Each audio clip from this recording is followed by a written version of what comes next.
Oh no, I was in 410. Yeah. Yeah, that's why I was kind of like.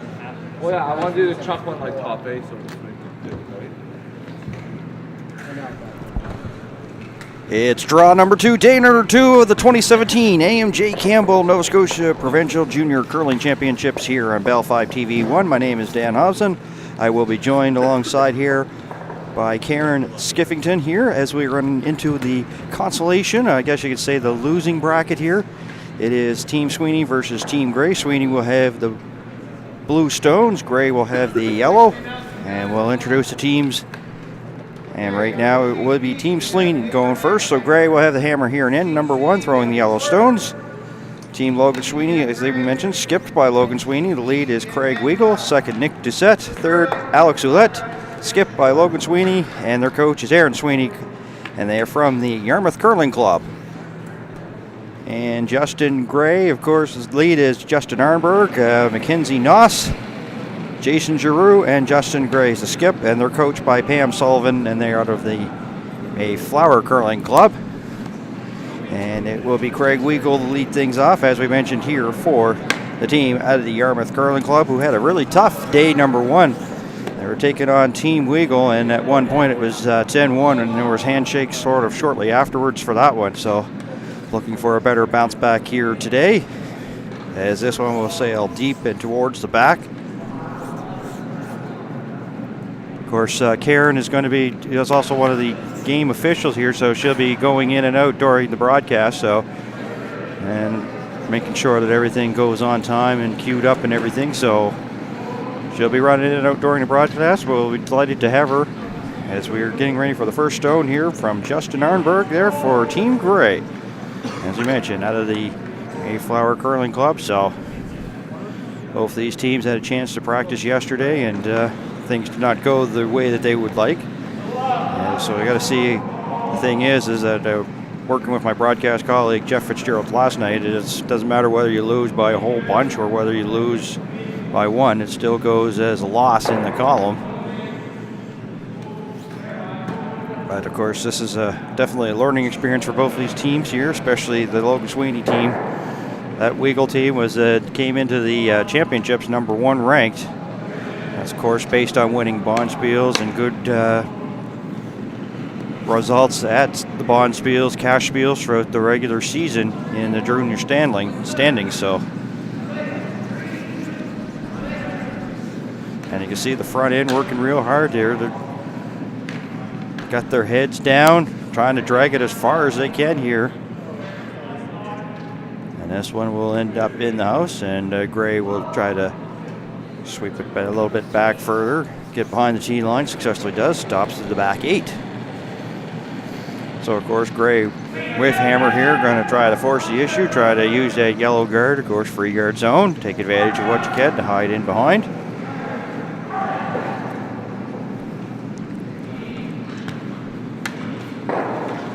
Arnberg the lead, the southpaw once again.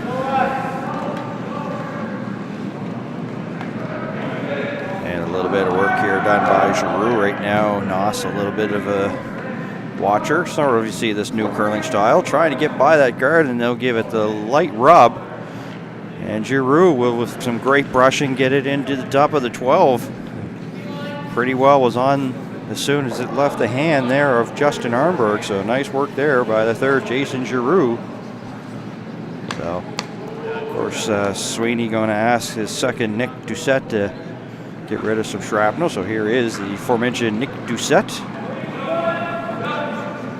And they're pretty well on it right out of his hand, lead Craig Weigel and Alex Ouellette.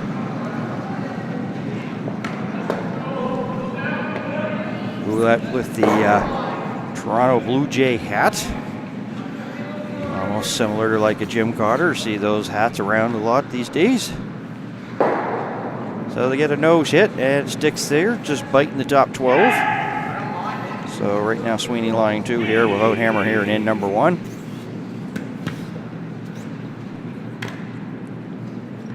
Mackenzie Noss here. Getting a couple of extra little hand signals there to a skip there. Justin Gray.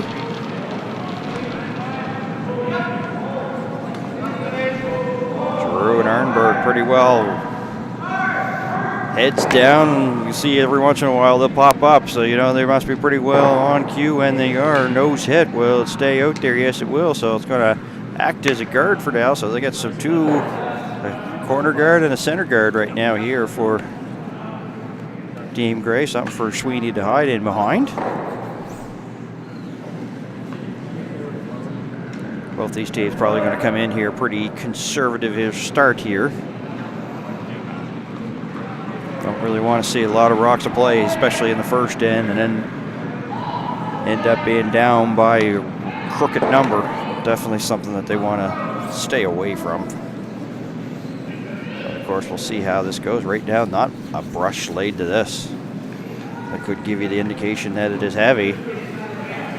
Is it going to stop in time? No, it's going to go sailing towards the back, and that's been a little bit of a tricky issue. Like we saw that with the teams yesterday, having some difficulties early on in the ends here, trying to get adjusted to the ice, and that was pretty well heavy from the get-go.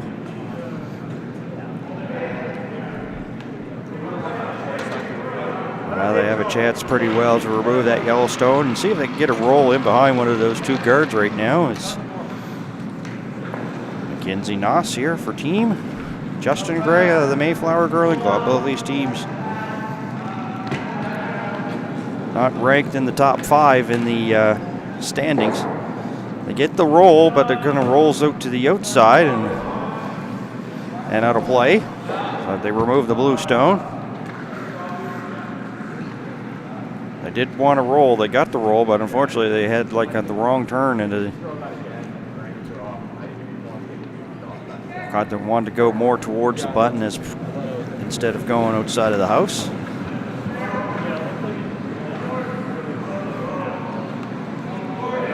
Here's Alex Ouellette, as I mentioned, the Jim Cotter look-alike with the hat. I'm not sure. It kind of sort of does look a little bit like Cotter. Maybe some people say I'm crazy, but looking at first looks there and working hard as they're going to try to get past those guards. It's starting to dig in and come over. They may have something that may be half buried, but half buried is better than non-buried, as we'll stop to the back 4. July 1 here for Sweeney, and you can probably see about half a rock. That's exactly half a rock there, so they do have some room to move and room to get over there and get to that one and try to get a roll, but it's going to be really difficult because they're going to have to come around that one and get a piece of it and probably roll more towards the open as opposed towards those guards.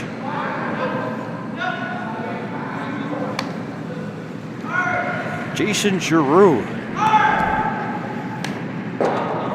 Arnberg doing the work here for Team Gray, and actually nose hit that yellow and basically sort of replaced that guard with the run that was just thrown, and that actually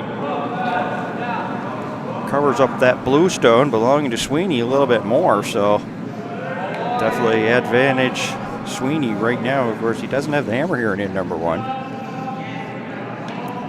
See what Ouellette can do here on his second throws. We're in the third rocks here at end number 1.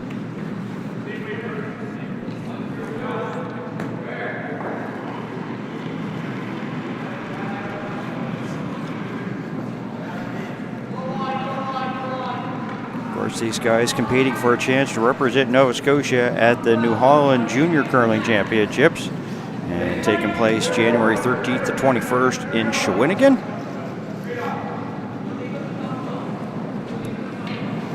So far, Team New Brunswick, Team Newfoundland Labrador, Northwest Territories, Nunavut, and Yukon have had their play-downs and already determined who they're going. For New Brunswick, it's Justin Camo. He curls out of the Capital Winter Club in Fredericton.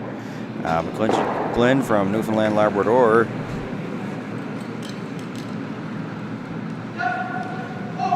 Actually, looked at the women's side. Sorry about that. So it's Liam Martin of Team New Brunswick and Daniel Bruce out of Newfoundland Labrador. Saar Kaiser there of the Northwest Territories. Team Nunavut, David Edglukart and Joe Willingham out of the White Horse Curling Club. And 8 teams here in the men division trying to put their name in the list of those who have qualified so far. Hopefully these teams coming in today 0-1, hoping maybe to turn things around here on day number 2. Draw number 2 here of the 2017 AMJ Campbell Nova Scotia Junior Curling Championships here on Bell 5 TV1. My name is Dan Hobson. Line 2 right now is Sweeney without hammer. As we're into skip rocks, here is Logan Sweeney. They curl out of the Yarmouth Curling Club. Tough day yesterday, but definitely bouncing back, and it was maybe took a little bit of a while to get used to the ice conditions here, but they seem to be maybe a little bit better composure, seem to be a little more calm and have the nerves out of their system. But we talk about that, and now once again teams were a little bit heavy on the weight in our play yesterday, and so far a brush not laid to it here by Weigel and Doucette. Now they start to dig in as it comes over. Sweeney forcing the issue, but that may go a little bit deeper than what they thought, and there's a potential double, even maybe potential triple there if you get access to that one on the top. Pretty well get a corner of the one that's in the button, and we'll push that one back and hopefully get half a rock of the third. Of course, easier said than done, but I'm sure that Justin Gray's thinking it. As you see, it's pretty well wide open. A big wide port to come down and get there and spill some of this. He has the hammer here in end number 1. So you're going to see some big weight here being thrown here by the team out of the Mayflower Curling Club.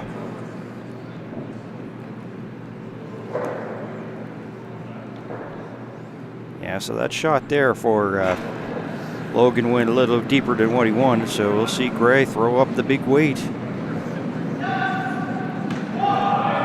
So far, Arnberg and Noss haven't laid too much of a brush for it. There it is, the triple, and he spins the yellow over. That's a bonus for sure, but it's wide open out of the 12-foot area, but he now lies one. And a big shot by Gray. He gets some high fives there from his teammates, but it was pretty well easy. Once that one went by deep by Logan Sweeney, that made that double possible. And then turned it into, of course, a triple, getting that half rock in the back. Good shot there, and that's especially a good shot early going.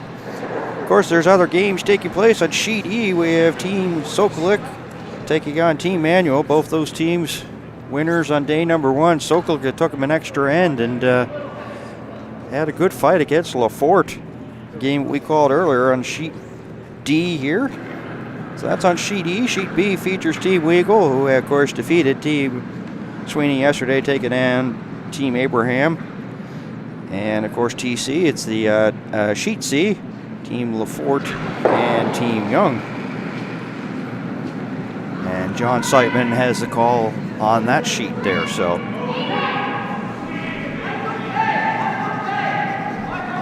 Well, as you see right now, had some rocks in play, but things have sort of gone by the wayside, so it could be possibly looking at a blank. Some stranger things have happened, and Gray does have some options here to hide in behind.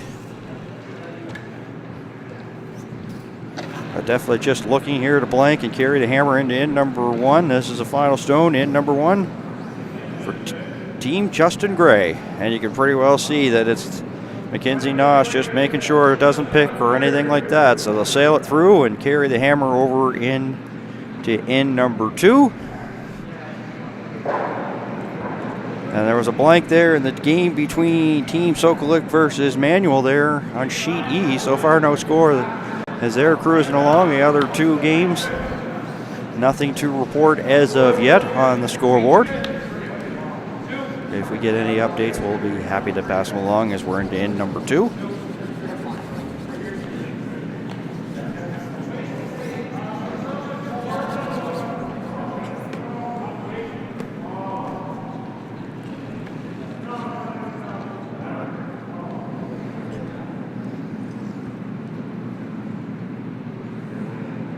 So here's Craig Weigel. Of course, it's definitely a learning experience here for the team from Yarmouth, and maybe a little bit of bad luck in terms of who they picked in their first draw. As this one looks like it will be heavy. Will it stick around in the back 12? No, it will sail towards the back. And once again, Lou, you got to wonder if the pre-competition practice, if the ice conditions have changed from now to then. As we've seen this a lot in the women's game last night, and it's fooled some of the players here so far on both of these teams. Justin Arnberg, the southpaw there, his first year in number 2. So pretty well in number 1 went the way that we expected, and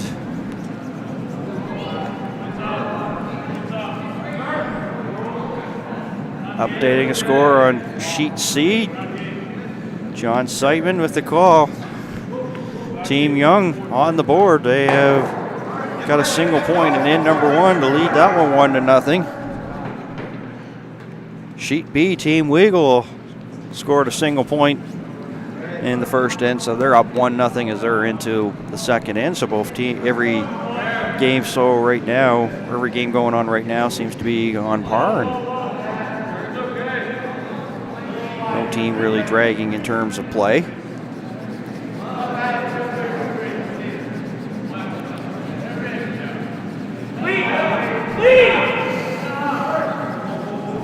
Doucette and Ouellette working really hard, trying to drag this as far as they can. They'll get it to the center line, and there's a biter there on the 12-foot area.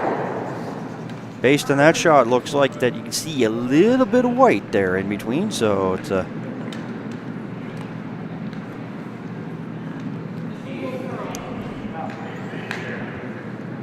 guard for sure. Of course, free guard zone. Decision time, of course, is 38 minutes thinking time, so both teams have 2 timeouts. Not a brush laid to this one here. Sweeney going to probably sweep it deeper than he can, and it will be buried. It's a nice shot there, just back tee line there, so that it is undercover. There's the back 8 foot. Sometimes rocks are in behind the tee line are really not much of a benefit. You see about half a rock. It's a nice shot that we have here. Of course, kudos to our producer Chuck Calder here. I may be the voice, but you can see he does a fantastic job switching, providing you the pictures and sounds here of the AMJ Campbell 2017 Nova Scotia Junior Championships here from the Lakeshore Curling Club. Lower Sackville, Nova Scotia. It's the home of Jamie Murphy. He's been several-time provincial champion, looking to punch his ticket once again in a few weeks from now in Darbeth.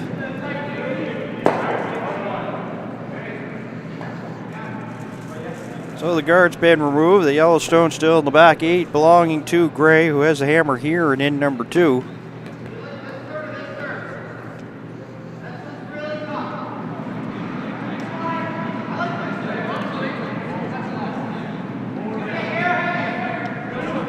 So far, it's pretty well what we were expecting in terms of still trying to get adjusted to the ice. As you say, maybe the ice has changed from the time that they had the practice to now, and see every once in a while. The women's game was a lot of deep ones there in the game that we called yesterday here on this sheet. So this one will go a little bit probably deeper than they want. We'll bump that one from the 8 foot back to the top 12. And you can see that Sweeney's calling for the hit and roll. They get half a rock and roll towards the center line and probably try to get underneath cover. Use that blue guard that's just barely outside of the house. Definitely wants to force the issue. Maybe force Gray to take one here in the second. There's Nick Doucette, the second here for Logan Sweeney. Put a lot of giddy up on that one. He'll get a half of the rock and the shooter will go. They got the roll, but not the way they wanted to. Kind of seen that every once in a while. They try to do the hit and roll and get like go towards more of the outside. As you see that shot right now, right close to the pitcher, the third person. To your right at home in the blue hat is head coach Aaron Sweeney.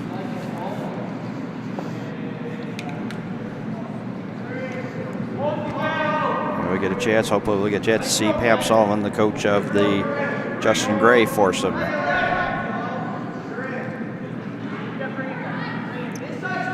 Ironberg, Giroux finally now trying to get, now they're both trying to bring it over as far as they can and get to cover that yellow stone, and beautifully done. And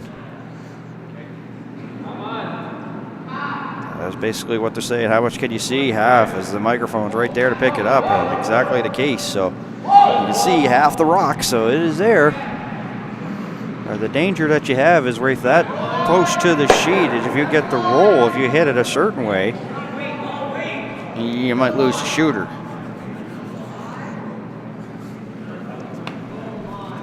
So in the third stone, there is Alex Ouellette.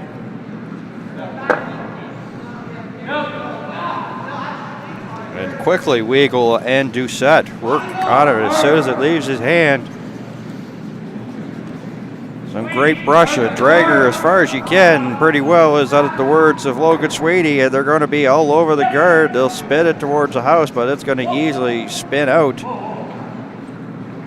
good, Weig.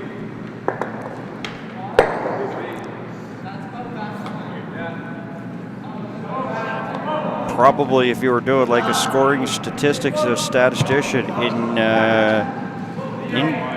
curling, of course, it's not really a bad shot, because what you've done is you push the yellow guard of Team Grays towards a side that's really not going to be a benefit to them. But it's definitely not what Sweeney was calling for, so now they'll just replace that guard. Still protect that one that's in the back 12 right now. So Gray looking pretty good to come away here with a with at least two.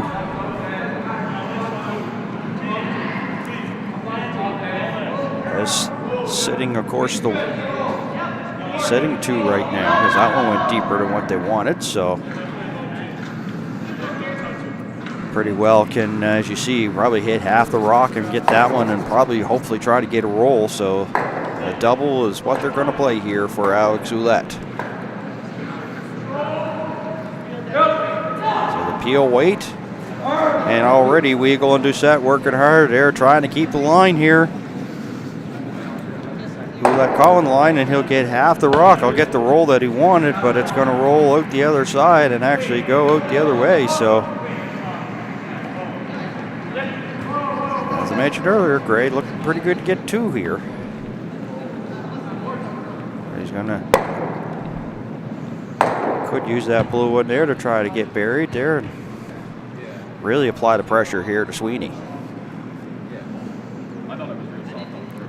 Jason Giroux.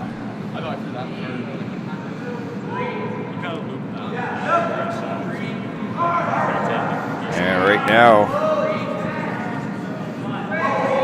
not a brush laid to it.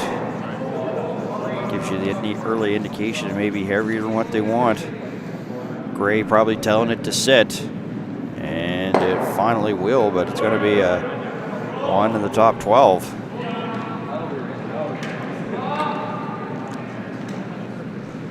Sweeney and Ouellette already looking at their options here. Just thinking double once again, yellow onto the yellow and try to roll the blow over.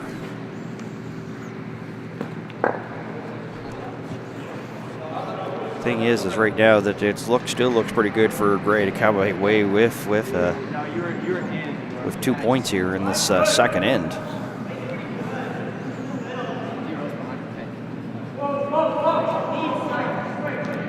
Of course, what's so great about these championships, we have microphones down level. You could hear the mics pick up things, or it could be from our sheet, it could be from the other sheets surrounding here so far.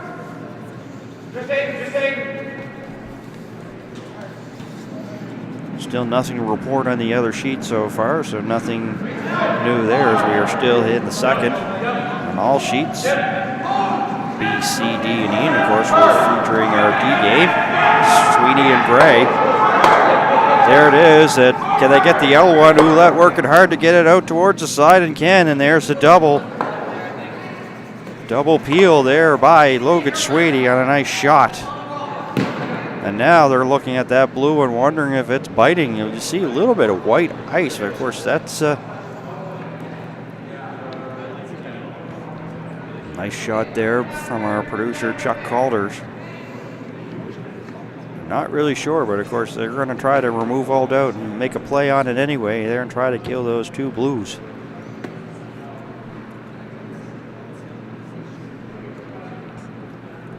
An end that looked pretty promising here for Gray to at least get two, and then it's gone by the wayside.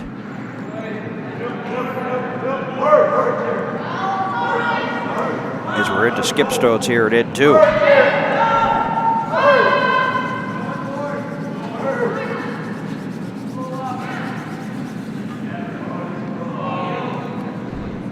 Oh, a little bit of a stumble there by Gray. You're going to wonder, hopefully they'll have to hold it here, but he slipped there sort of, I think, hopefully it was after, but he's going to jam the yellow and pretty well replace it and remove one of the yellow stones. That could have been a little bit disastrous, but I'm not sure if, of course, we don't have access to replays, but it was some darn close to maybe slipping just at the same time he released. So it was good to be lucky, lucky to be good kind of scenario. Don't like to see people, slipping out of the hack, because sometimes it may make the throw go off, and it was almost the case there.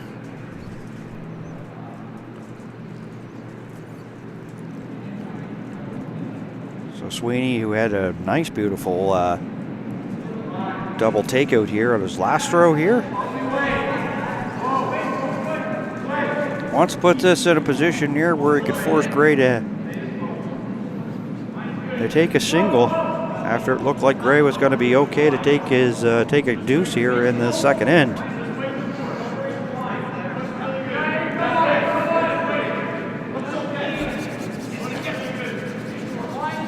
Eagle deuce set here, front end, and of course calling line, Alex Ouellette. Nothing much laid to this one at all. Will it dig in and set towards the back? And it will stop back 12. So line two right now, Sweeney with the hammer here and in number two. So simple play would be just to draw to get your single point. Might be what's in store here for Gray. So pretty well, Sweeney gets a little bit of a pat in the back right away there for that effort here. Of course, that's why they call them the skips, and that's why sometimes they're in the position at the end is to make those big time shots, and Sweeney did, and it was looking good for Gray, but now he has to pretty well draw against two to get a single here and in number two.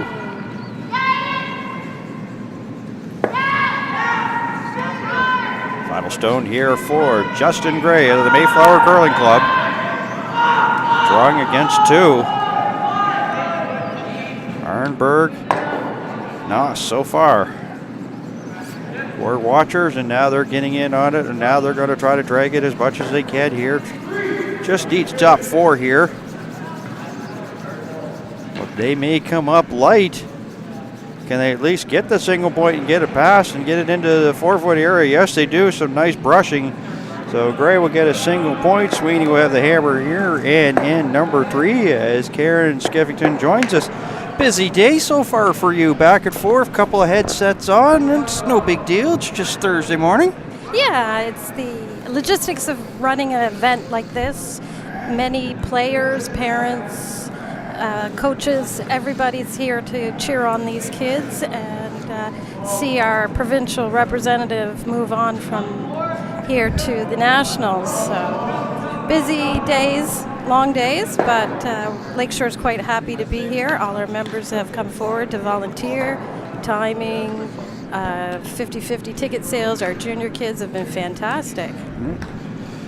Yeah, well, of course, I know as being part of the tournament committee and everything, so if you have to jump off and go away, it's okay. We'll understand. That's great. Yeah, so. I'm glad to sit down and watch a few of these shots. Yeah, it was looking pretty good there for Gray to get two, but nice little double peel there by Logan Sweeney there on his first two in the second end, and got rid of two blue stones and had to force Gray to take one here in the second. So it was nice little shots. Of course, we've seen so far that they've had a little difficulty, some of the teams getting their weight. They've been a little bit heavy here, and there's been a couple occasions here for both of these teams. So still getting used to the ice conditions. Ice conditions pretty good, of course. Yeah, the ice makers here do a great job in between each draw. They got it nice and fast. Typically, it's a little bit slower during regular curling here, so it's a little quicker for most teams. We have the provincial rocks, of course, so this also has a adjustment even for the local teams. Here is Craig Weigel, the lead. He's 15 years of age, and he curls out of the Chester Curling Club. And he's had a pretty good resume so far, under 15 provincial championship, and he plays basketball, and his brothers also play on different teams. So he's the lead, so pretty well in a curling family, and qualified as one of the 4 final teams for the 2019 Canada Winter Games qualifier. So sounds like he's got a busy schedule for sure. Certainly, these kids play a lot of different events. A lot of them also are age eligible for under 18s, which now goes to nationals, so they'll play off in March for that. And we've seen a lot of them coming up through the ranks over the years. Canada Winter Games program has been a great stepping stone for a lot of our young curlers as they start training for that at 13, 14 years of age. Get the hit and roll, and rolls the yellow towards the back 12. So right now, Gray line 1 without Hammer here in end number 3.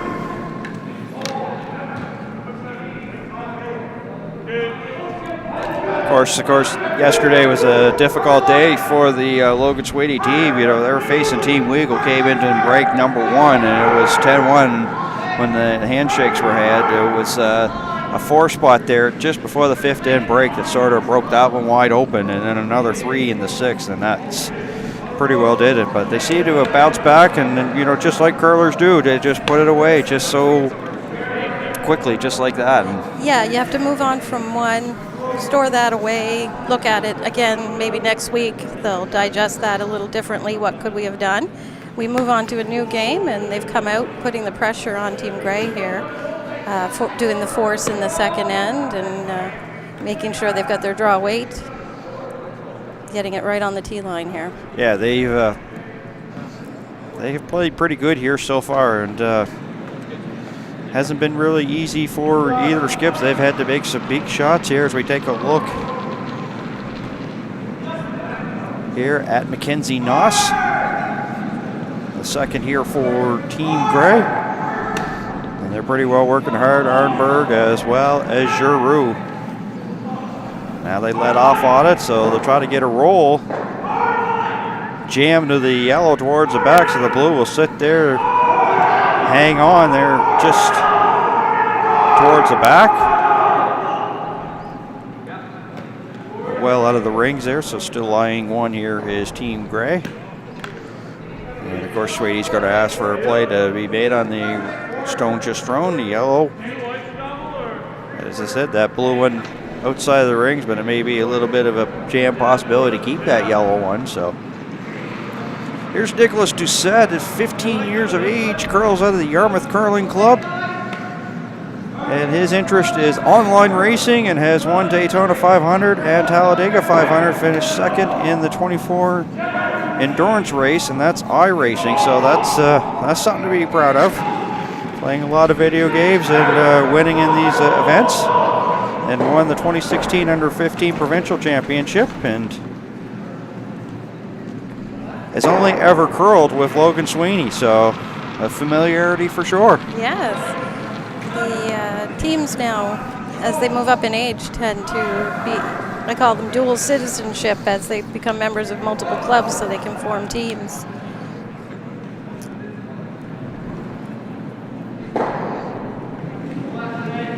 nice controlled weight on that shot to control the sweeping and get that nice tap out of there.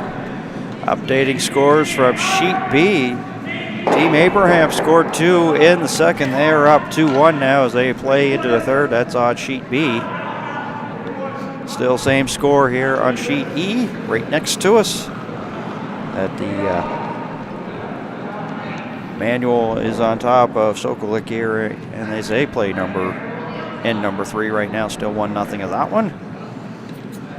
And still 1-0 in Sheet C here with Team Young on top of Lafort. They've blanked in number 2, so pretty well we're up to date on all things happening here. And draw to day number 2 here of the AMJ Campbell Nova Scotia Curling Championships here on TV1. So far it's gone as we pretty well predicted. Not a lot of rocks in play for the first couple ends, and it's probably the time where things may start to get it intensify and maybe see more rocks in play. Yeah, you could see a couple different strategies. Some teams like to try and be aggressive early and try to score. Others kind of try to keep some time on the clock, play it clean, get a feel for the ice, get comfortable in the routine, and then try to get some more rocks in play and get some scoring opportunities. Trying to get this one buried behind that yellow out front. We'll go towards the back. Probably we'll see maybe about less than half a rock. Well, it'll be half a rock there to lie one here for Team Gray here in the third.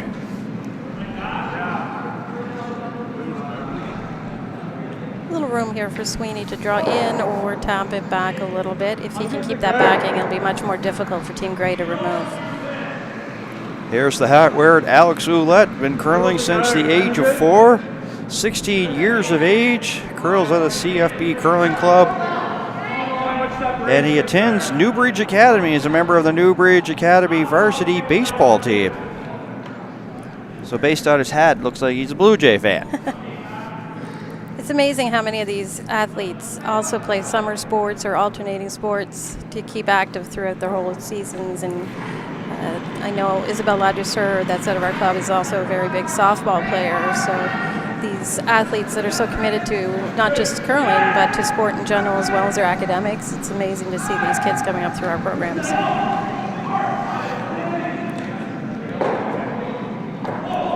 Alex bumped the yellow back, but didn't quite remove it here. So here is Giroux.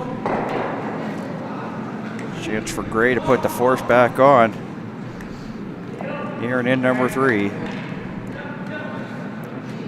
Not a brush lead to this one. Moves the blue, and now Gray lying 2.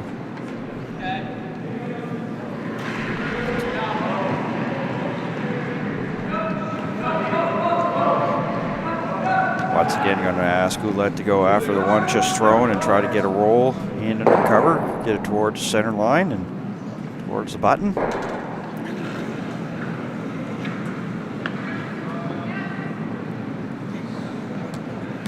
Right again, Weagle right away as well as Doucette here.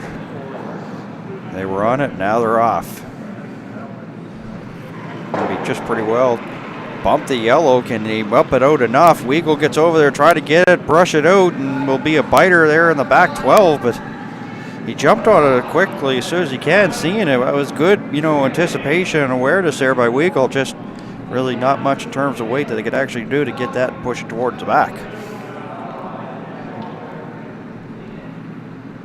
So Gray now can split the rings. Yeah, you might see another force of 1 for Sweeney. Might be facing 2 at the end of this end. Yeah, it's basically turned about as fair play because Gray was facing 2 blue stones.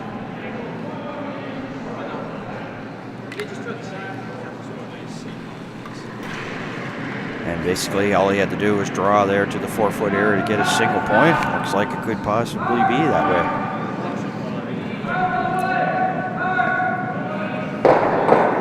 Goes to show how the sport has changed. Like yesterday, some of the games that I covered, I count 4 steals, and one of them had like 2 steals for about 5 points. So goes to show that these teams are, really good at getting the force on and either, putting pressure there to the team that has the last rock. Yeah, and really important to make sure you have that draw weight. So the first team that can figure out the ice, quickly get that draw weight in there, they're going to get a little bit of an advantage over the other team. Now they'll pay attention to that one in the back draw. Sorry. Go ahead. Oh, no, I was just going to say. The communication here, the teams really work on this during practice, during the regular league season. So I think that helps them clue into the ice a little quicker.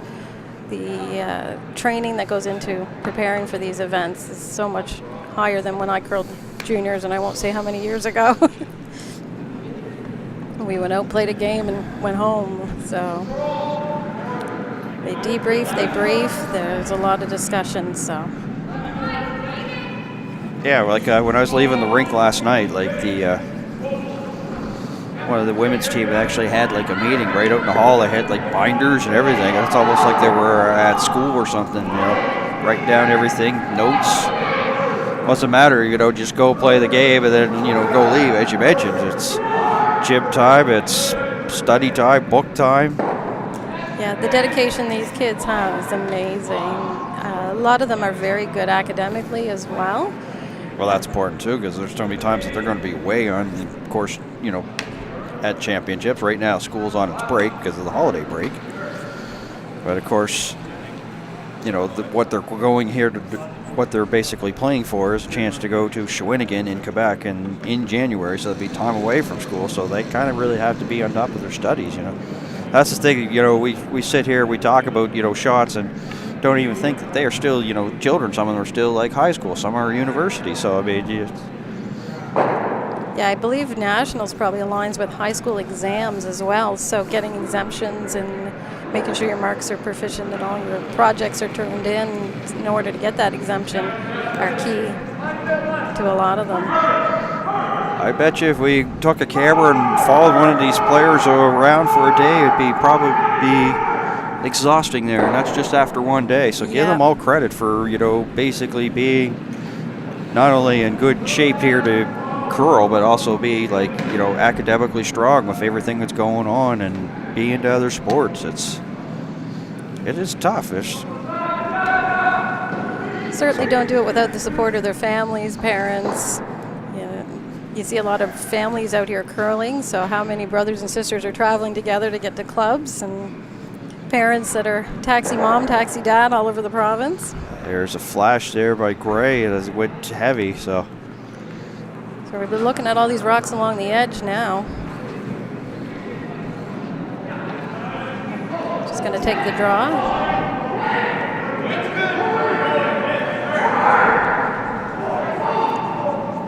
Logan Sweeney also been curling since the age of 4. He won the Under-15 Provincial Championship in 2016, Gage Campbell 2017, and the 2016 Mixed Provincial Championship in 2017.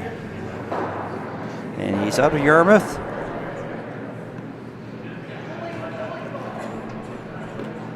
Wants to basically get into the field of engineering is his future plans.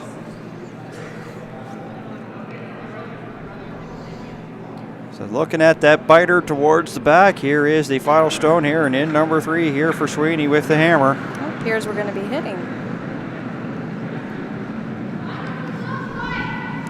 Must be sure that top one is off the rings. Yeah. So try to blank here. Oh, but he'll hit stick there for 1. So the teams forcing each other. As we'll go to in number 4. We'll be tied here at 1 apiece, and Gray will have a hammer.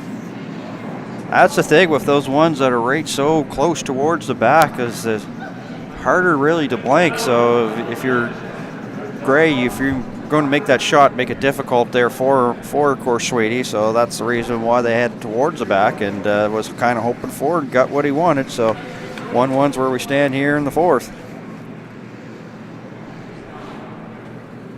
Of course, with these teams, kind of probably expecting both of these teams to maybe have like a little bit of a low score, maybe not a lot of offense. Is that what you're thinking about, or think it could be, or do you think the opposite? I think it's going to be a close game overall. These teams are well matched. They've played each other quite a few times this season through qualifiers and various other junior events we have in the province. Certainly could expect to see some good shots. Of course, the team with the hammer is always trying to score 2, and the other team is trying to keep them to 1 or score themselves or steal.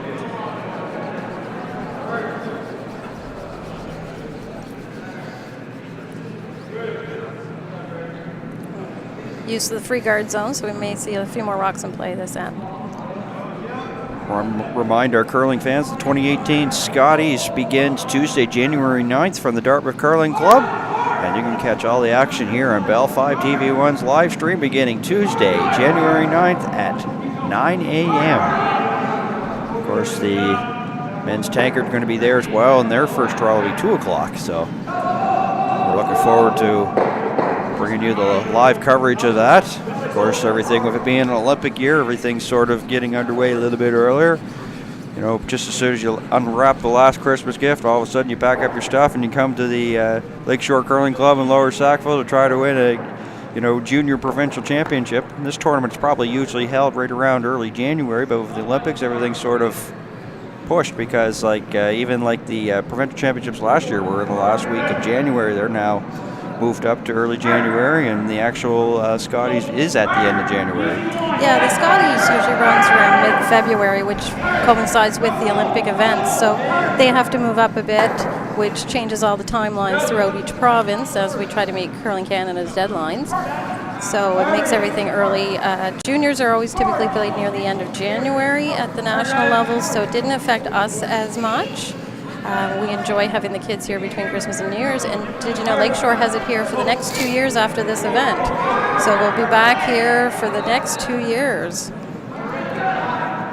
So you'll have this all organization down to a beat. It won't be as hard and then stressful. Not that it is hard and stressful, but you'll have it pretty well routine. You can do it in your fuzzy slippers, maybe. We hope so.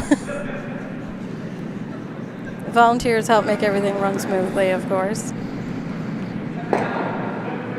Well, it's just fantastic. We're delighted to be here. It's my first time here at the Lakeshore Curling Club. It's our first time having Bell TV1 in here broadcasting. The last time we had the junior events here, we logistically couldn't support it, so it was great to have you guys in, show off our club a little bit, bring all those parents from away, grandparents, to be able to see their children, grandchildren, nieces, nephews playing. And we still have quite a few of a crowd out here. We've got the bleachers are almost full, and the indoor warm side of the glass is standing room only. Yeah, you couldn't fit any more people in here, and I'm sure if the fire warden actually took a look to see all the people in here, he'd probably have to turn a blind eye. It's so comfy and casual here. Yeah, it's not that bad, folks. It's just a joke. As you said, you have basically sheet A is now like a seating area, so you can got some sort of bleachers there. You can actually get down ice level.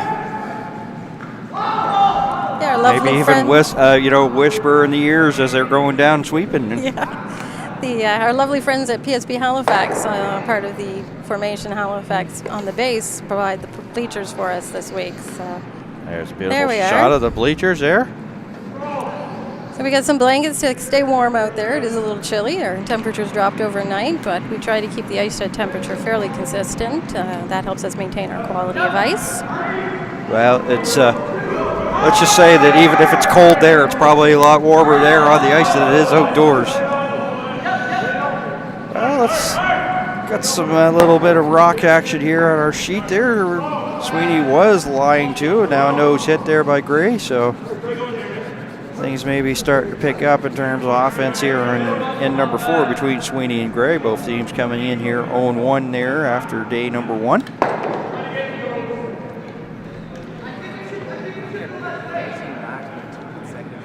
Of course, Gray has the hammer here at number 4.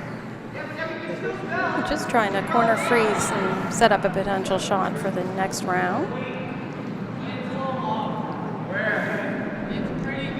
It's amazing how these kids can think 2, 3, 4 shots ahead of themselves.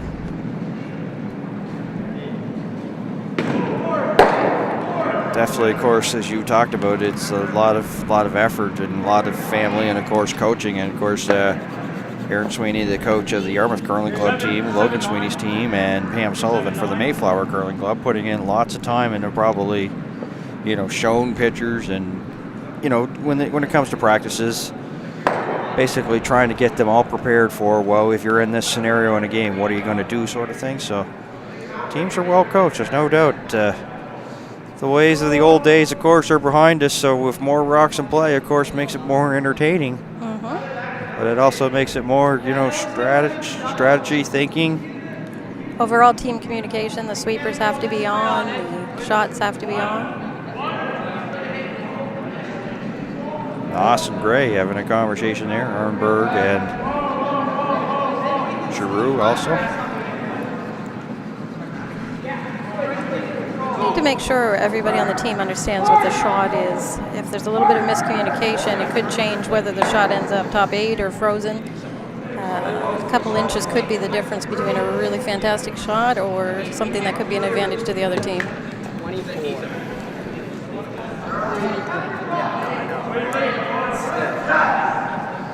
So these games are under time clock. Each team has 38 minutes to think time. So the clock will be running while they're debating here, unless they call a timeout, which they have. So the coaches will access the ice. 2 timeouts, of course. Gives us a chance to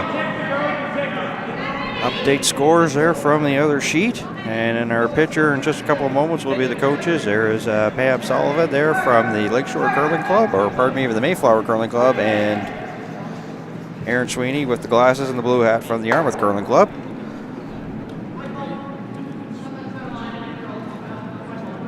Team Sokolik put up a deuce there in number 3, so they're up on top of Manuel 2-1 as they play the 4th. Very close games across the sheets here. Yeah, sheet B scores 2-1, and Abraham over Weagle. And of course, sheet C, it's being broadcast there by John Seitman. It's 3-0 there for the Team Young over Lafort. Lafort having there's a shot there, as we'll see, as the blue is moved towards the back there on that aforementioned Lafort matchup there. So, of course, you can tune in and watch that with John Seitman there on Bell 5 TV1, as we've got coverage on 2 sheets, sheets C and D, and we're glad to be here as we get back to play on this one. Appears we've elected to remove the blue stone here versus another draw in. Still early in the game. A little bit of pressure on the other team to force them into scoring position. Get the hammer. You see Arnberg and Giroux working hard here to hold the line here on this shot. And they'll get a piece of the rock and remove the yellow stone.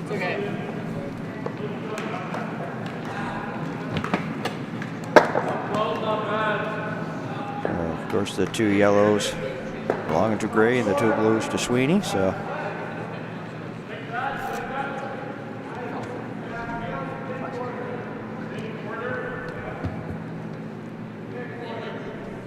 Here's Ouellette. Kind of didn't see what they're actually going to play here, Karen. I didn't get a chance to see it. It appeared that they were again trying to corner freeze on that yellow to set them up for potentially for a deuce at the end.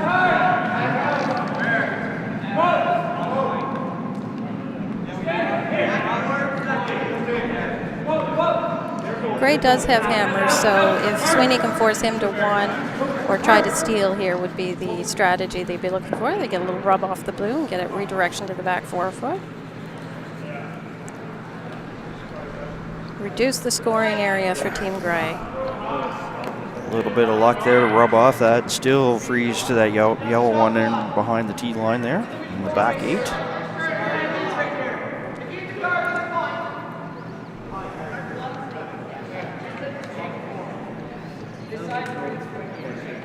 Looks like Gray's going to ask, of course, the blue one, probably try towards the 4-foot area or towards the button there.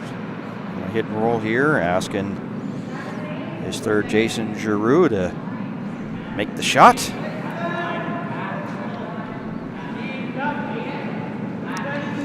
Sorry, Karen. The weight he's thrown here and might be rubbing off. A little redirection, drawing in. Just going to say that they used that timeout there in the fourth. You okay with them using it, or would you prefer maybe that they held on to it in the later stages of the second half after the fifth-in break? You have 2 timeouts, so they still have another one they can use at the other one. When the other team calls a timeout, you can actually interact with your team as well. Yeah. So that gives you an opportunity to reinforce potentially some strategy that you have. You never know, of course, when the other team is going to call their timeout, so it's not really one you can plan on and use yourself. Yeah. And we also have a fifth-in break coming up where they'll probably go over a little bit more strategy at that time, reinforce mentally these teams, make sure they're on the right path. If there's any doubt and you're going to be doing a long discussion, call your timeout because your clocks are running. So sometimes the coach has to come out as a tiebreaker when 2 team members want to do one thing and the other 2 want to do another. So.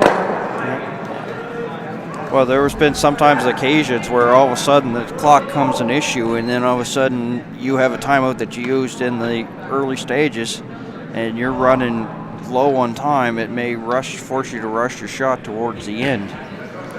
Yeah, they've played through qualifiers under the time clock, so I would think that most of them have done how many minutes an end that they are happy with.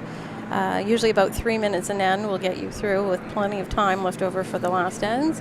Again, we played some pretty clean first ends, so they should have banked some time there as well. If we look at the clocks right now, Team Gray is around 26 minutes remaining, and Team Sweeney is just under 26 minutes. So it's very close time-wise. Sure, we're going to try to get rid of some blue granite belonging to Sweeney here as he'll up the weight a bit. And he'll spill it. Nice shot. And get the yellow to stick. Roll to the outside, so he's cleared that potential away. Makes that hit and roll in for Sweeney difficult. He almost has to get in there and get frozen and force Gray to 1.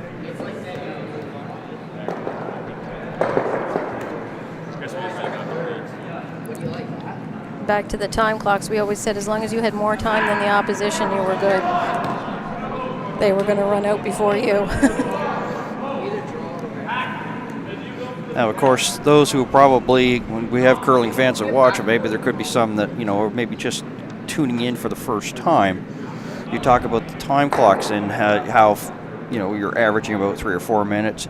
Is there somebody on the team that will say, well, that end took us, maybe 4 minutes to play, 4:31, we have to speed it up so that we can still have time at the end? Is there somebody that watches over that for a play? Sometimes one of the front end players will be designated as the clock watcher per se, and if you're delaying a long discussion in a shot, they might come down and say, your 1 minute for discussion is up, let's get back on track. At the end of each end, sometimes you see the teams will kind of scuttle together, and they have a few key words they might say, where clean end this end maybe to bank some time. And the coaches are tracking that. At the fifth end break, they might discuss, we're halfway through, you have plus 2 minutes, you're good, keep going at the rate you're going, or you're tight on time.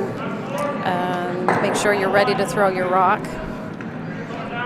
Pretty well light there from Logan Sweeney from the get-go, and Deuce Adderall did a great job to drag it as far as they could. Yes, it's very difficult to get a second point now. He does have an in-turn draw here that he could get it to the outside of the 4-foot, potentially the edge of the button. We haven't seen a lot of rocks on that side, so it might make him a little leery. But there is room to get to the inside of that blue rock and remove it potentially for 2. So far, no team is yet to get as you can tell by the score, nobody's been able to get a multiple score yet. 1 in the second there for Gray, and 1 for Sweeney in the third after Gray blanked the first end.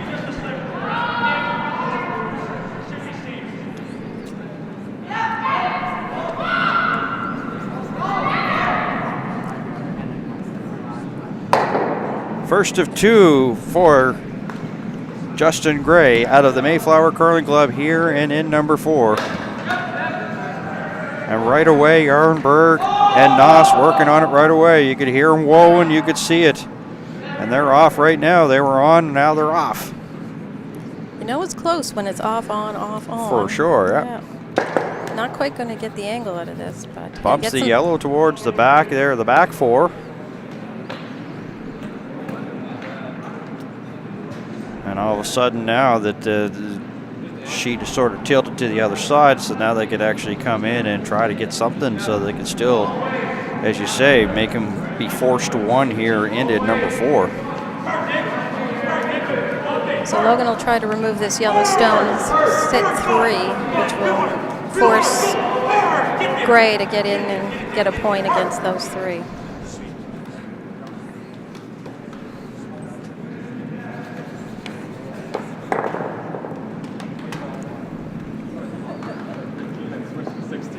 Definitely a good bounce back game here for the team from the Yarmouth Curling Club after facing Team Wiggle yesterday, and we were on the short end of a 10-1 loss, and they looked very good here, and they have really forced the issue against Team Gray here. So far, after 3 ends, we're into the 4th here. This is the last rock where Sweeney here in end number 4 without the hammer. And as Karen mentioned, looking here to get rid of the yellow stone, stick around, and force Gray for the draw. And line 3 right now. Team Sweeney here out of Yarmouth.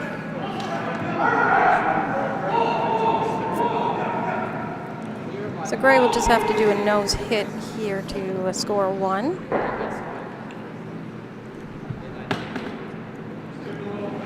For the non-curler, you may not understand how difficult an actual nose hit is. It looks like it would be one of our easier shots, but the precision to get that rock to hit directly on the nose is not a very big room for error.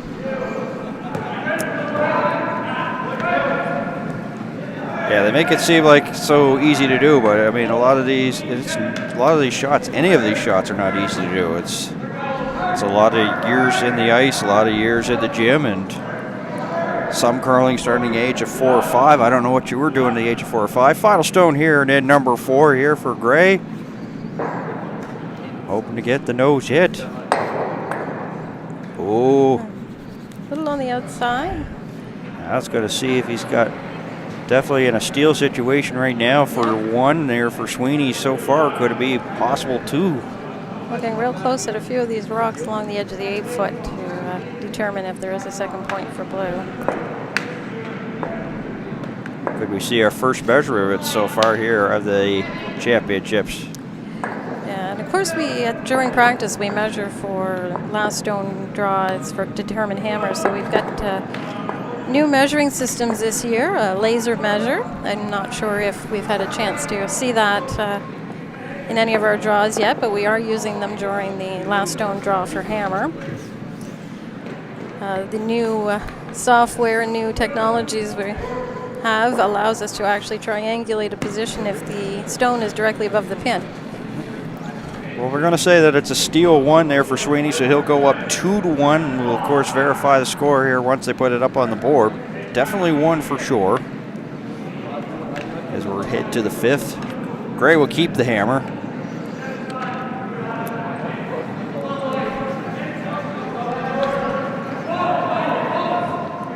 But you got to give credit there for Sweeney for putting the force on and making that shot. And you even said before, it's not the easiest of shot. And it came up that he didn't quite get all of it and really pushed his yellow back. And that was the situation that, Sweeney was basically trying to force the hand to Gray and said, here, you're going to have to do this, and was unable to make the shot. So, although he did eliminate a few points, so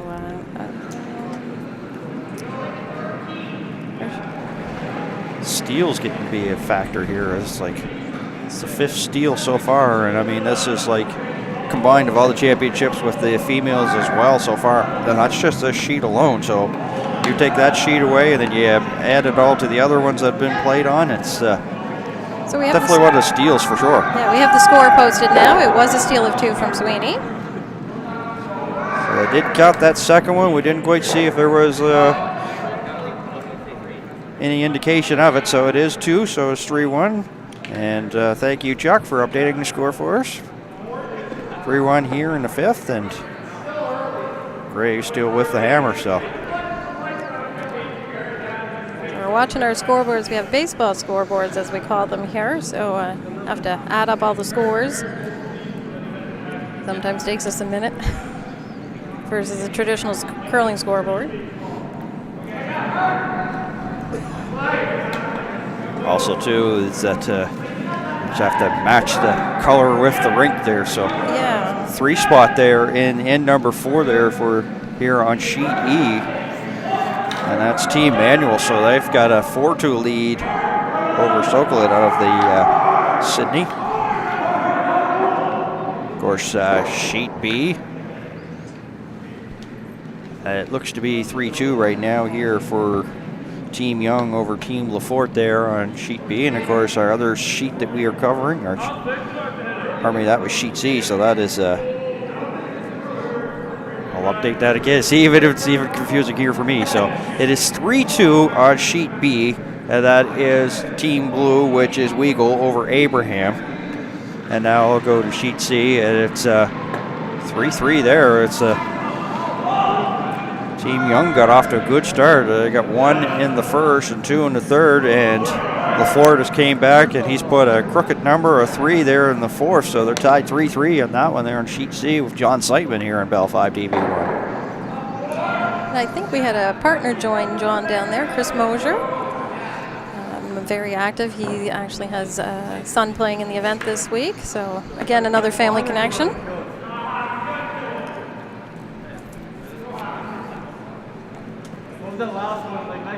Things moving along pretty quickly.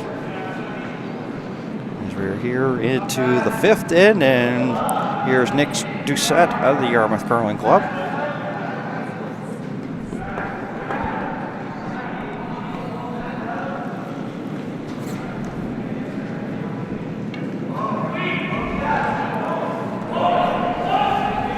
Now Ouellette starting to dig in here. Trying to wrap around that long guard there, just barely inside, but it will come to a stop there in the 8-foot area. Line 2 right now is Team Sweeney.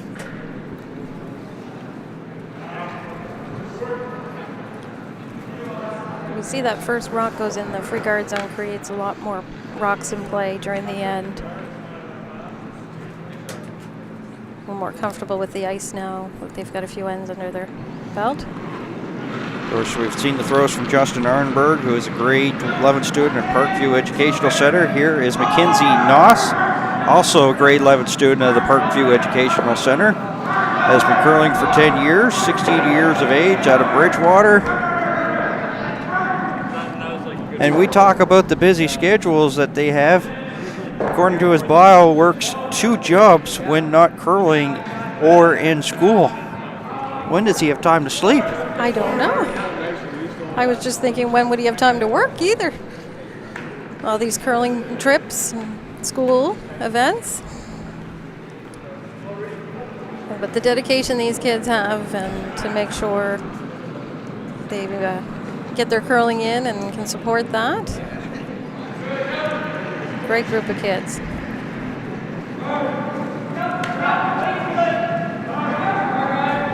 I say to be at that level. When you think of something like that, to be at the level that he's at, that's hats off to that young gentleman for sure.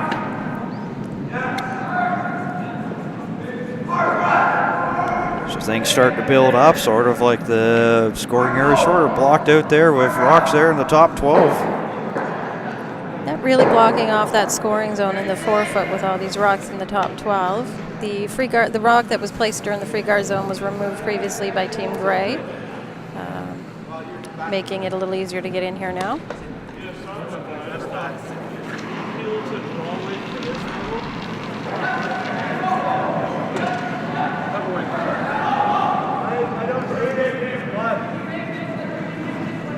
Another throw here from Mackenzie Noss.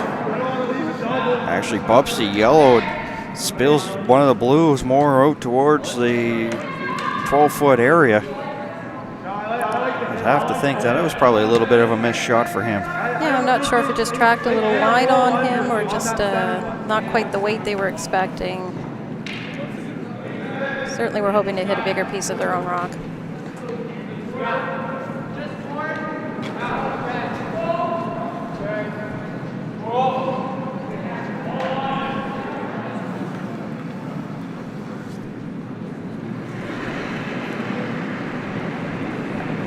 Alex Ouellette. Should ask him if his favorite curler is Jim Cotter, seeing that he wears hat. Kind of really surprised that. Nice shot here, just to pick the yellow out.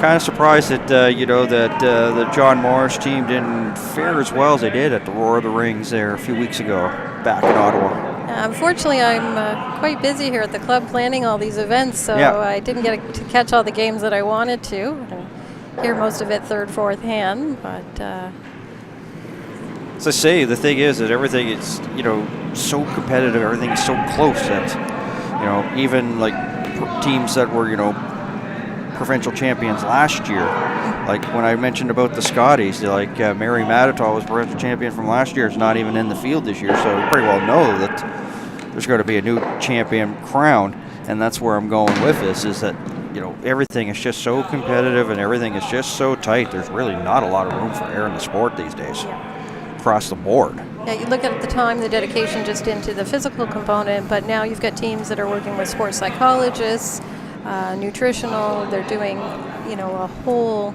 athlete component to their training now. It's not just go out and throw rocks. It's, make sure you've got your physical endurance, cardiovascular, you're eating properly, mentally you're all in tune. Makes for a busy week when you add all those schedules in off ice.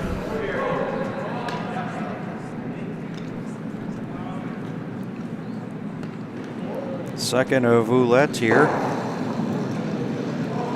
Bumps the yellow and gets the roll. So right now, Sweeney once again looking pretty good.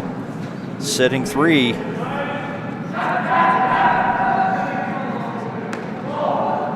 Got a steal and in number 4, so he's forced it once again. So it looks like we're going to hit the outside stone here. But get a nice roll over behind the others would be a bonus. Jason Giroux, the grade 11 student out of Cole Harbour High, the Cavalier, plays trumpet, won silver in the 2017 Under-16 doubles, and has been curling for 8 years. Nose hits the top blue and gets a roll towards center line. And pretty well Sweeney's going to just ask here and probably talk to Ouellette here, figure out what they're going to call. A little discussion on whether it should be a nose or a little bit of a roll. If they did nose it, they would be blocking off that path to the 4-foot, and Gray would not be able to remove that stone and count single point because of the other stone just off to the left there. So nose isn't bad.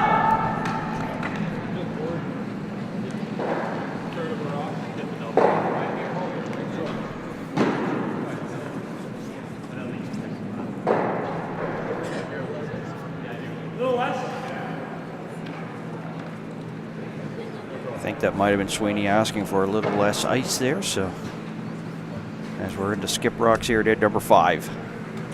Yeah, we're noticing these provincial rocks are tracking a little straighter than we were hoping, so we're staying quite straight on these hits.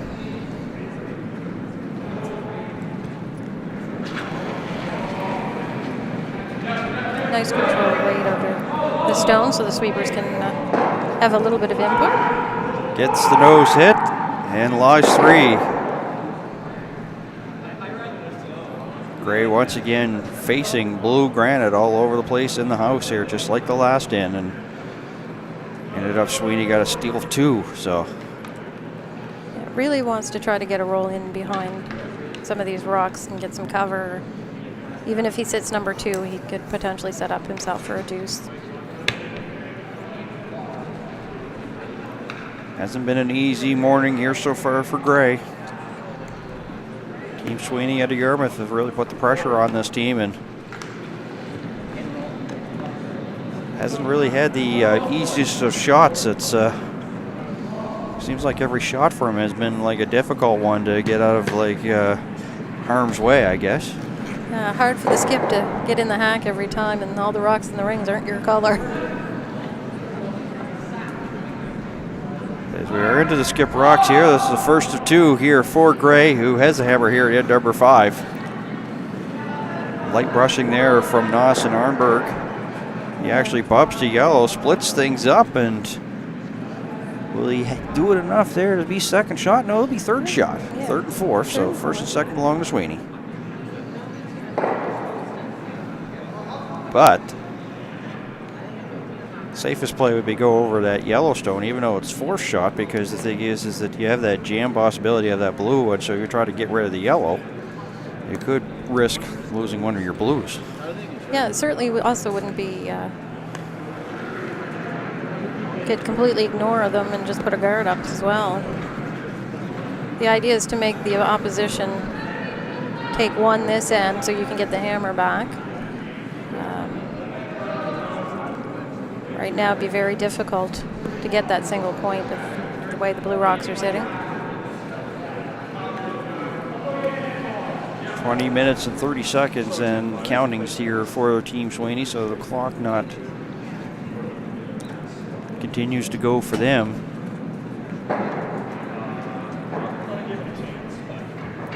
So Weagle down to input a little bit from his Now experience. they will call timeout. As I was thinking, there was a lot of time being used, so We've got some fifth end breaks beginning on the other sheets. I like this timeout at this time because the thing is that you're going into the fifth end break, and this is all of a sudden, sometimes this is a make or break, so soon people see in the picture. This potentially could be a very game-turning point for Team Sweeney. They could get a big lead here, or if they set it up right, they could look at another steal. Yeah, Aaron Sweeney was telling his team members to come on up and he'll assess the situation. There's a beautiful shot there. It's Pam Sullivan there's with her foursome. So they're basically going to look at the sheet and assess things from the other end. And as you said, fifth end break at some of the matches taking place here. They draw number 2 of the men's. B and C, of course, are into that fifth end break. As I said, it was 3-3 in the sheet B with Weagle and Abraham, so they are tied at 3 going into the fifth end break.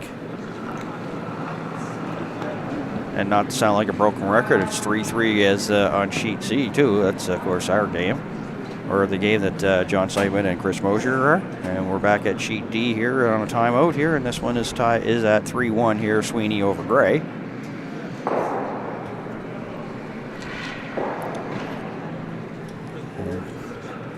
Still 4-2 there on sheet E as of now, but looks like they're going to be heading into the fifth end break. So if we get something before we go to ours, we'll let everybody know.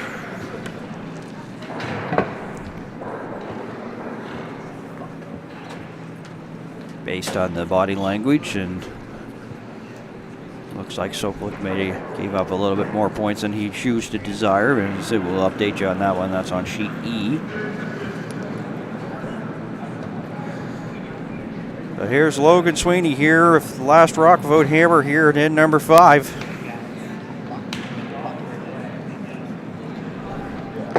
Just remove that yellow and block off that half of the house at the same time. Pretty well draw time here for Gray here, just get a single point, but Even the draw is difficult because of the way the Blue Rocks are staggered. It's hard to get in there for number 1.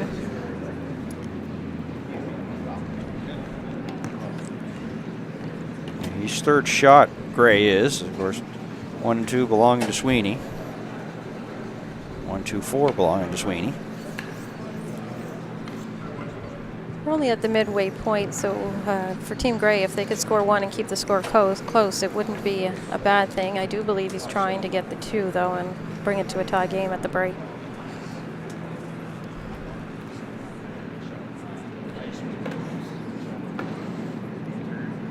Yeah, a lot of times these, young curlers have a chance to say, well, let's get as many points as possible, and they may, possibly, really hurt themselves and get them out of themselves into more danger as opposed to do the safe shot. So we'll see what Gray here performs here on the last rock here in end number 5.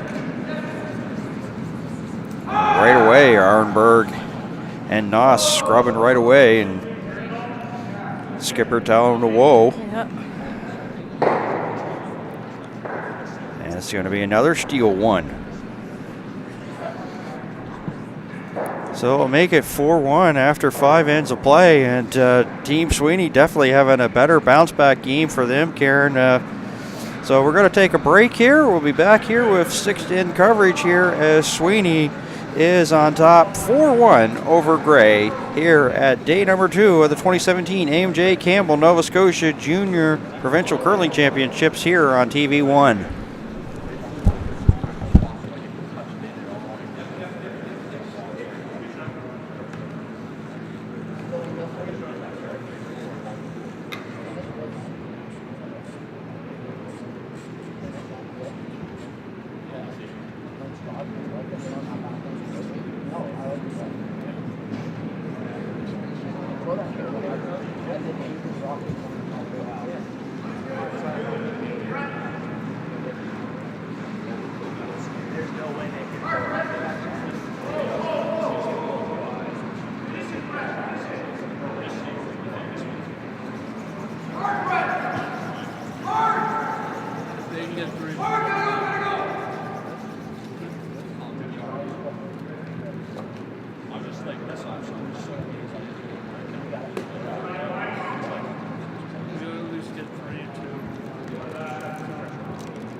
Don't forget to hang the score, please.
And welcome back to the Lakeshore Curling Club here in Lower Sackville, Nova Scotia. We're into end number 6 here, 4-1.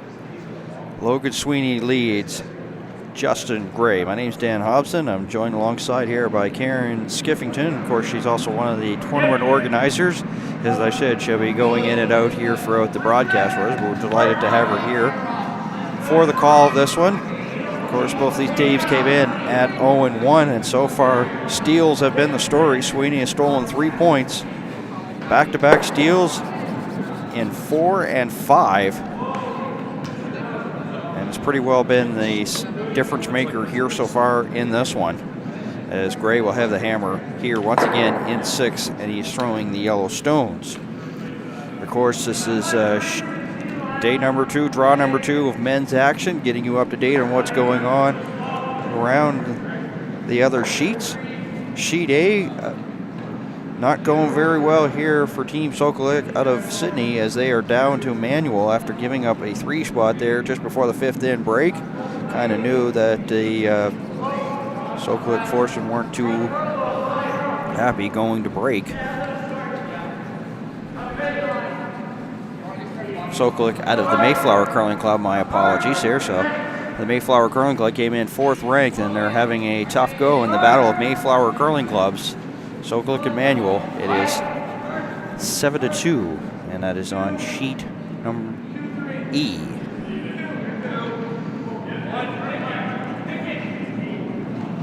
(5-3) Young over Lafort.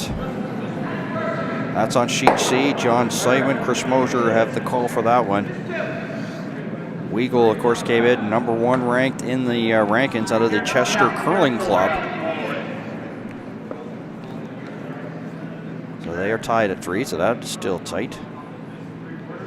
That's Young over Lafort, so you're pretty well up to date on what's going on. Manuel over Sokoluk in the Battle of Mayflower Curling Club, 7-2. 5-3 Young over Lafort, and Weagle over and Abraham tied at 3, as Karen has joined us once again. So far, steals the story of story maker here so far for Sweeney. Steal of 2 in the 4th and steal of 1 in the 5th after teams exchanged single points there. We were kind of expecting a tight, close contest, and it's pretty well looking that way right now. But a 3-point lead here for Sweeney, definitely, not really anything that he could actually rest his morals on, and basically still has to play his style, and can't really relax on a 3-point lead with the free guard zone. Anything's possible. That's right. Team Gray could certainly score his deuce in this end and be right back in there. So Sweeney still has to maintain that pressure on Team Gray, keep the rocks in play. He might start to think about keeping a little cleaner just to avoid Gray's being able to score. As we say, rocks in play means somebody's scoring points, so it could be in your favor, it may not be. So reducing the number of rocks in play is certainly something Sweeney's going to look at.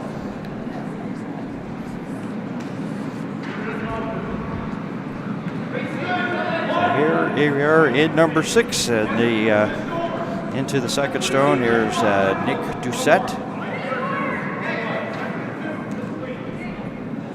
This one really out there, and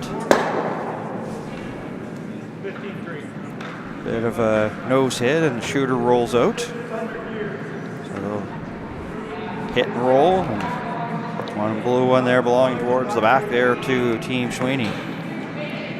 So with Team Sweeney rolling out, that reduces the number of rocks in play, so that certainly works well for them.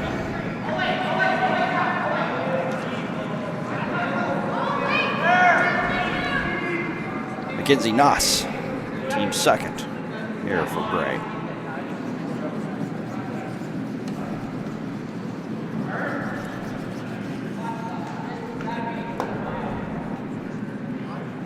Team Gray's had a few rocks that have cut suddenly on them, so I'm not sure if they're misreading the ice or if we are starting to see some changes in the ice conditions now as the ice game progresses. Basically, what it did yesterday during the pre-competition practice in the afternoon may not be what it's doing this morning. Right, especially with the cold snap overnight, the changes the temperature of the ice. Even though we're pretty good at keeping the air temperature and ice temperature at the same, there is a different humidity factors in, and the number of spectators, how many players are out there. We certainly saw different ice conditions with just 2 games in the girls' draw last night. Some of the ice was breaking down a little quicker. Nose hit there by Team Sweeney. Blue just outside the rings. Shot rock belonging to Sweeney. Second shot, Team Gray. I think There's something they could bury under. Sorry, Karen. Team Gray, I think, is going to try to bury under there, as you were going to say. We're reading each other's minds now, and we're only 4 ends in. You're reading my mind. That is really dangerous. I feel sorry for you. If I think a number right now, You're going to make me think this early in the morning? very much. What number's in my head? Just to prove that we're not on the same wave of thought. Well, did you buy your 50-50 number? Maybe I should pick that out for you. No, I didn't buy one. So our junior curlers are here selling 50-50, and they're also helping our admissions desk. So if you're in the club or in the area, drop in, support our junior program. We have about 150 kids in the junior program here from the ages 5 to 15. And then at the age of 16, they usually start playing in our adult leagues. So very healthy junior program to support. And I think you're going to go with number 8.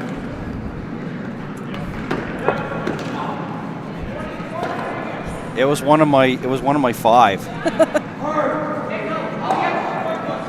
I didn't really get a chance to think, but that's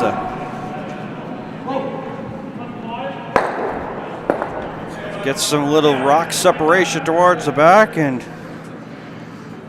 shot rock now belonging to Gray. Gray looking for definitely can't really afford to give up too many more points or steals right now. He's got to pretty well, get like a deuce or even a single point here in this one, but just cannot really afford to give up another steal. Yeah, we've got looking at 5 more ends left, so if he can keep the score close now, it could be the turning point for the overall end of the end. These 10-end games can certainly wear on you physically, mentally. Nice little pump back there to lie to there for Gray. So they got to really use any momentum that you have and try to carry it over here. There's just lots of curling left, free guard zone, anything's possible. So I mean. Yeah, so Team Gray's, Sweeney's trying not to have rocks in play. Team Gray is definitely trying to keep rocks in play. So using Team Sweeney's rocks to their advantage, pushing them behind the tee line, potentially setting up jam situations, using their rocks to draw around behind. Anytime you start adding rocks into your hit, raises, tapbacks, changes the difficulty level of each shot. So. Well, that's going to try to perform the run back here. Blue back onto some yellows. Working hard was Weagle. Into set right away. 1, 2. They'll just get a nose hit, and that yellow one sticks around. Gets the front open up as well out of that because he rolled over under his own.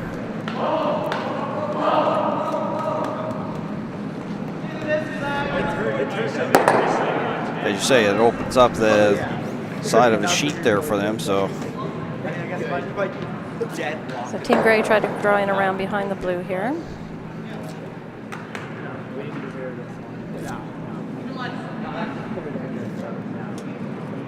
Jason Giroux. Now, I have to ask a question of you being a tournament committee organizer involved on things. Of course, you see at the national level, they have these, green lights for like hog lines and stuff.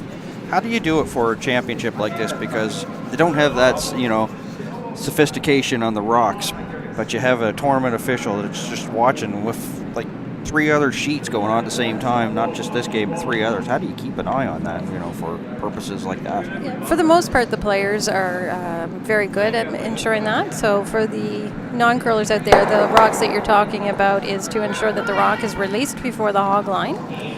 Many of our players practice numerous times, and they are releasing before the hog line.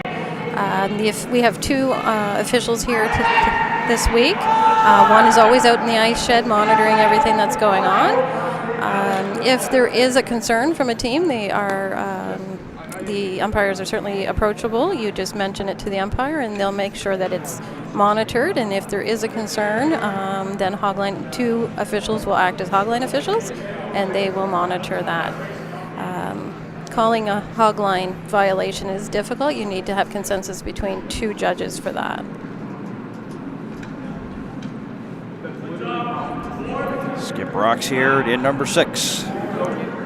We're so glad that the curling sport is such a sportsmanlike conduct, so we don't have a lot of hogline violations. Everyone tries to follow the rules. So. Yeah, there's no 2 minutes for high brooming here. It's pretty well sportsmanship, a social sport, and you know, if you're in the Lower Sackville or even HRM area, come on by. We'd love to see you here. As you say, that there's seating at ice level, even in behind the sheet, close to our broadcast location. Pretty well standing room only right now, right on the bottom level. It's great to see. Good turnout here at the Lakeshore Curling Club here for these championships. We're talking about officials. There's a umpire. Head official Tom Sefton this week. They're doing a fantastic job. They're here bright and early to make sure practice gets on the ice on time before the first draw, and they're here right up to the last draw. And we don't want to say that extra N word, but sometimes they're here later than expected. We already got introduced to the extra end word yesterday.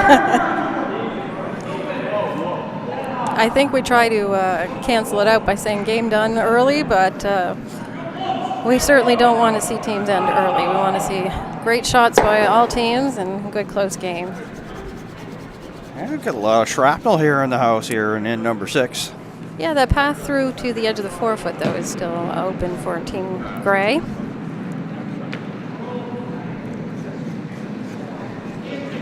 Looks like Arnberg might have had a little bit of a stumble there, but recovered okay.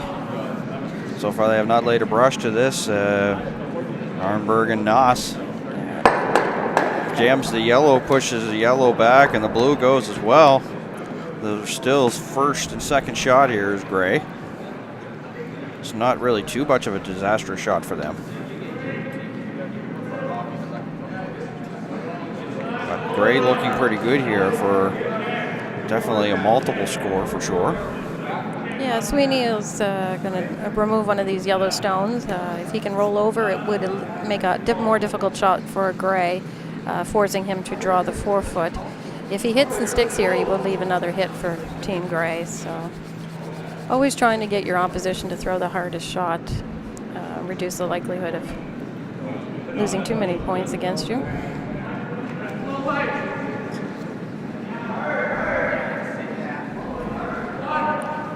Sweeney can force Gray to take one here. He would get the hammer back, which would be an advantage for him. So we have a game over on sheet E. Yep, Matthew Manuel will go 2-0. At one point, it was 7-2. We'll wait to see what the score goes up. So, Team Sokolik here out of the Mayflower Curling Club will go to 1-1. Kind of really expected that one to be close because I know that Matthew Manuel, of course, the team, the defending champions from last year, third ranked in the province against the 4th ranked Sokolik. You kind of figured it was going to be a little bit closer, but just wasn't their day. So the Sokolik team will go to 1-1, and Manuel will go 2-0. So it's our first final here on sheet E.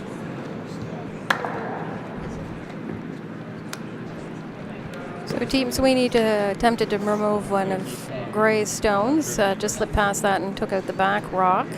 The overhead shot shows the stones very close. I'm not quite sure what the... it appears to be blue, counting 1 right now. But some of these camera angles are a little deceiving, so we could be wrong. And the shot rock belonging to Sweeney there, so... Here's the final stone here for Gray, and in number 6. So far, steals have been the story here, trailing by 3, but hoping here to get back bring it down to a 1-point game. So So I think he was trying to get by and come back to the blue one, and he chipped his own. Going to be another steal of 1.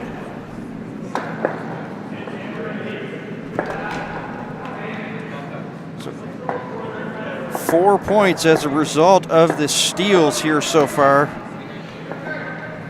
5-1 here as we head to the 7th. If I'm Team Sweeney, I'm thinking maybe I'm better off not having the hammer. Yeah, they've only really had the hammer like just one time, and they ended up getting a single and in number 3 ever since then. And Gray had it to start there. Of course, he won the draw to the button, but he just has not been able to get anything going scoring-wise. 5-1. And So do you want to talk about that shot there by Gray? It just kind of shocked me what they were trying to do or execute. I think maybe it was a shot that was probably the scoreboard related more than trying to make the type of thing. Yeah, it appeared like they were trying to come in and nudge the blue. We're maybe not sure who was number 1 and get their 2 points instead of just drawing in to secure that 1 point. When you're down a few points, taking one and losing the hammer may not be your best bet, but when you're facing all those points, you certainly don't want to give them any more.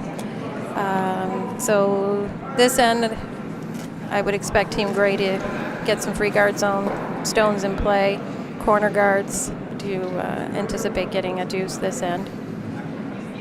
Team Sweeney's going to look to try to put some of the rocks into the rings and keep the scoring zone small. Giroux and Nassi are working hard here, trying to drag this as far as they can.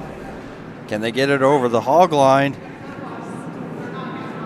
And they can, as it comes up short. And you know, it's kind of not your morning when things like that happen. Yeah, they're certainly not getting the feel for the ice this morning. Haven't put a stopwatch to it to see if there is a change. Certainly the team that figures the ice out the soonest will get that advantage.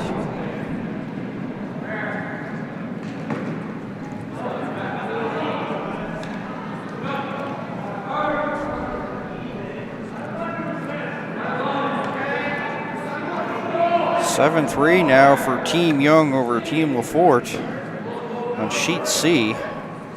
And as we mentioned, of course, Manuel over Sokolik in the Battle of the Mayflower Curling Clubs. And that is a final. As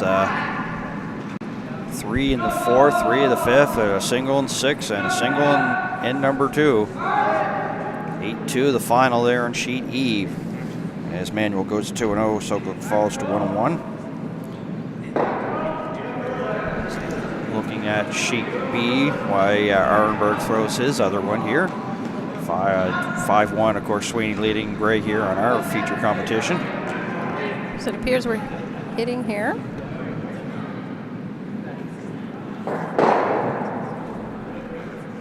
(4-3) the score there. As Weagle over Abraham, and that is a pretty well tight one there on sheet B.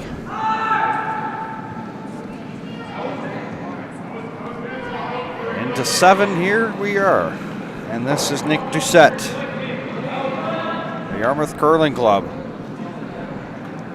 After taking on Team Graham Weagle yesterday, 10-1 loss for them, looking pretty good right now, up on top 5-1, and steals have been the difference. Sweeney has stolen 4 points, and that's been the difference, and that's our score. 4-point lead, Sweeney over Gray here in the 7th. Gray's going to try to use Team Sweeney's stone as a guard and come around. We also have one in the back rings that hopefully they can use to their advantage some point during this end.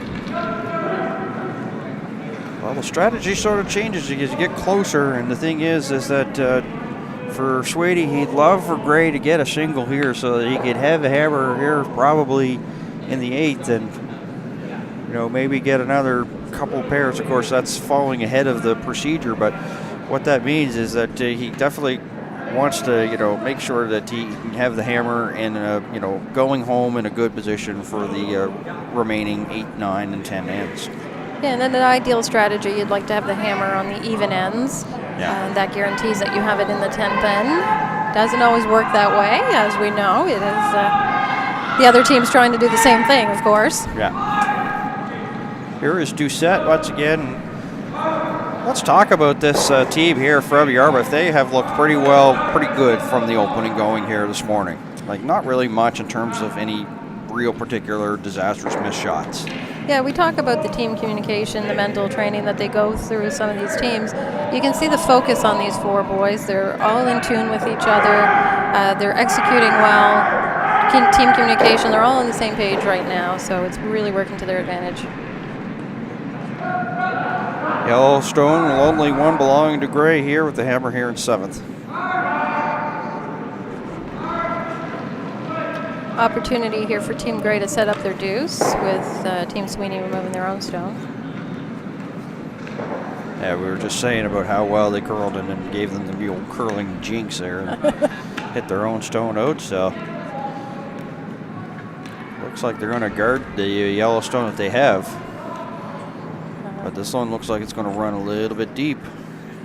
They're going to probably leave a double here.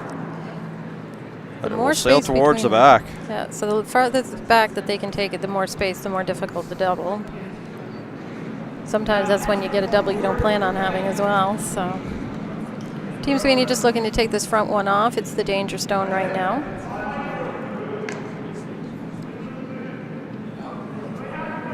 Alex Ouellette.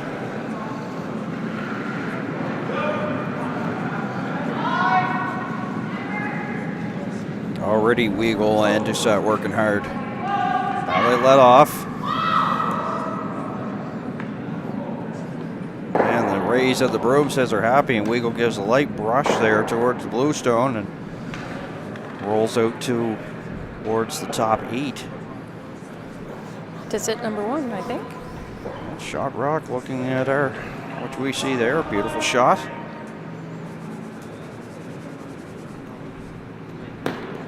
Yeah, like sometimes like Craig Weagle, the lead, has been like right on top of things. Like earlier in the game, he did a nice sweeping there, and right there swept it enough just to get that shot.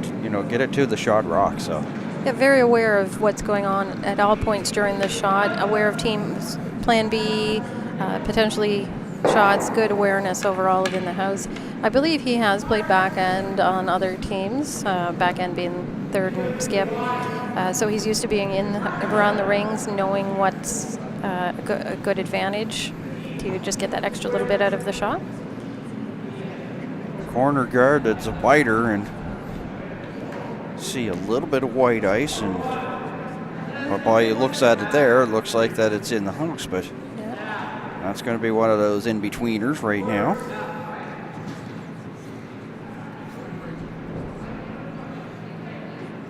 Buried that blue stone completely by the looks of it there, so. Just not seeing the finish on the draws on some of these stones in the rings this week.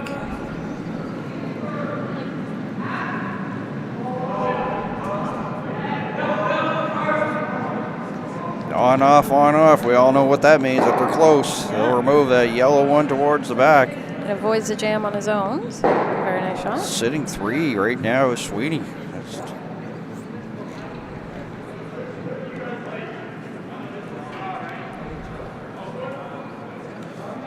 Boy, it's really tough, you get into a situation where you're down by 4, you're with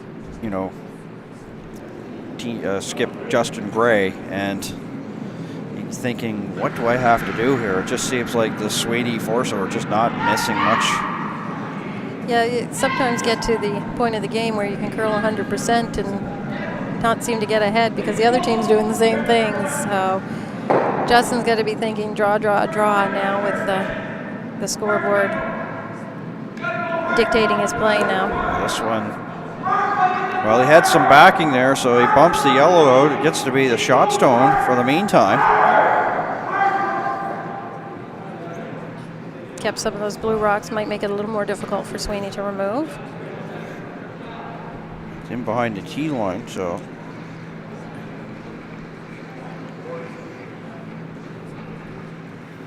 So with Team Sweeney having the lead they're looking at trying not to have rocks in play that Team Gray could utilize to their advantage. So he wants to remove this yellow.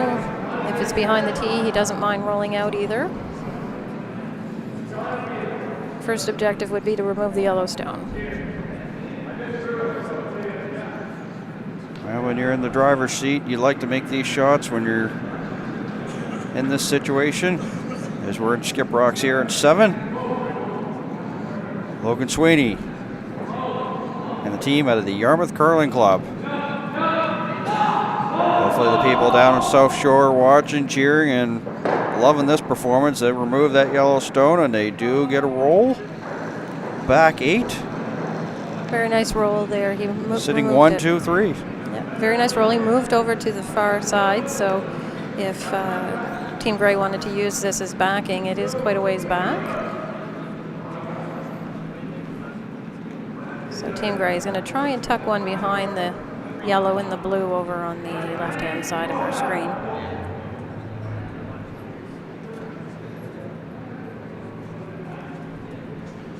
Our update game, the other game that we have coverage on. Sheet C. Lafort got a deuce in end number 7, making that close now, so 7-5 now as they are playing in the 8th.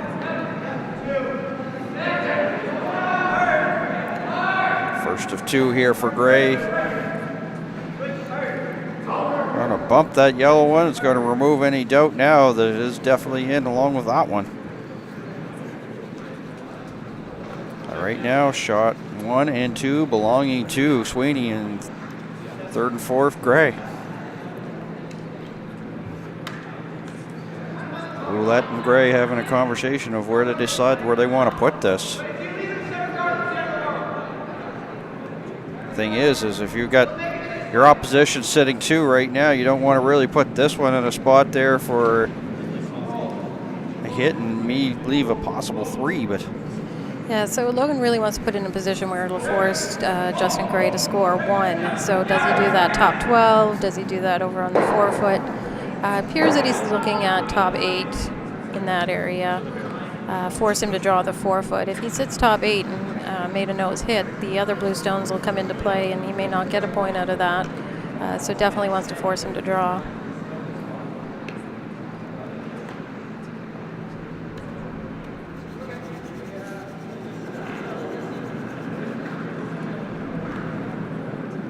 Still 4-2 Team Weagle over Abraham there. That's the last update we have there. They are into the 7th, just like us.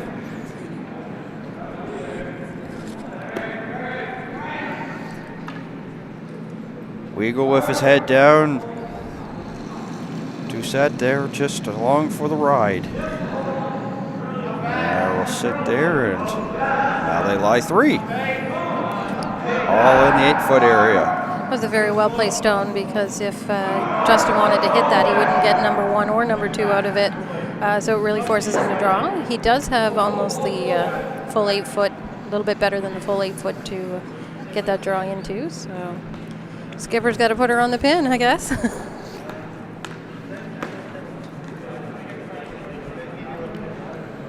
Has not had an easy morning, that's for sure. And once again, in a pressure cooker of a shot right now here is Justin Gray out of the Mayflower Curling Club. Final stone in number 7. Hoping to get, as you said, a piece of the 8 or even a piece of the 4 here for a single point. But right again, it looks like it could be light. They're working hard. Arenberg as well as Noss here dragging it as far as they can. And you can hear skipper saying hard, hard, hard, and they are going as hard as they can. Can they get it in there? Yes, they can. They're top 4 for the single point. The great sweeping on that to get it early and make sure it got it in there. So this should change the momentum a little bit. Team Sweeney will now have hammer, so they'll be looking to keep it clean. And Team Gray will be looking to still, again, keep rocks in play. We still have a 3-point spread here, so I would expect a free guard zone here as our first rock. Well, it's pretty well. That's the game plan from here on out for Gray. More rocks, better his chance here to find your way back into this one. But steals, of course, in the 4th, 5th, and 6th. 4 points off of steals for Sweeney. Bit of the difference maker here. But with the free guard zone, anything's possible. 3-point lead. It's nothing really you could actually rest on, but you're still okay. You're happier in the driver's seat, but still nothing really you could, cruise your way on to victory. But so going to be a lot of fight here for this team out of the Mayflower Curling Club. And the thing is, all they need is maybe just a couple of misses here from the Sweeney team. Only had maybe about 2 or 3 throughout the entire match. So Team Sweeney's going to utilize the wings here and draw out towards away from the center. Keep that play away. Very well, long yellow guard out there, put up there by Team Gray. It's Justin Arnberg, the southpaw, and this one based on Wiggle's body language. Not quite happy with it. It will stop towards the back 8.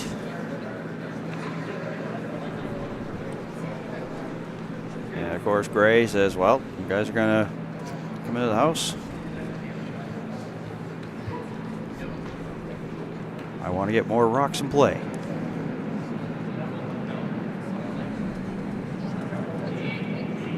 Justin Arnberg.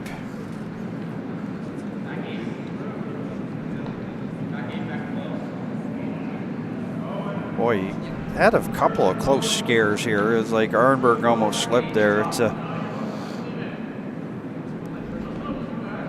just you don't really want to see anybody get hurt. I mean, that was almost like really close to a big time spill.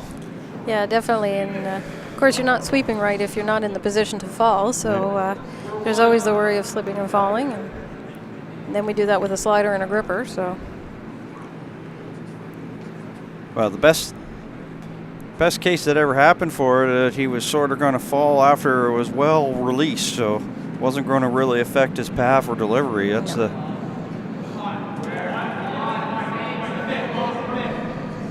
not a brush laid to it here by Ouellette and Doucette.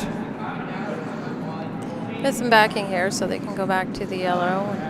Now starting to dig in, Ouellette there. Set also, you can hear the skip saying hard, hard, hard, and they're going to try to drag her as far as they can. And it'll stop to the back 8. Sweeney 1 and 2.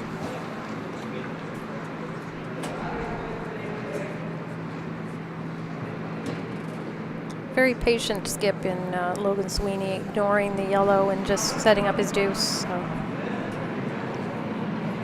If they trade stones now the rest of the end, he should still have that deuce at the end. Mackenzie Noss. A lot of spin and a lot of weight. Gonna get a piece of this rock. They'll just get enough to push it in more towards the back 8 along the center line. They'll pretty well have it like on one side of the sheet, but still lying 2. They upped the weight on it and they almost paid the price. So Logan originally was thinking to put another rock in here, and then realized that this guard potentially could hurt me later, so we're going to peel the front. He's asking Nick Doucette to peel that guard.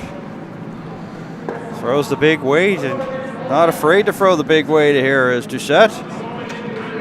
Whoa, he flashes. He's going to hit that yellow. He's going to hit his blue, so disaster there. Not only to miss the guard, jam one of the blues, so all of a sudden you were saying going shot for shot. It's an opportunity here for Team Gray to get a rock in behind cover. This is just what the doctor ordered here, because they were on their way to possibly, as you say, like Sweeney getting there too, and now all of a sudden We're going to be in scramble mode, and there's a little difficulty. We talk about throws, and Noss actually went down from his knee, so this one might have gotten away from him.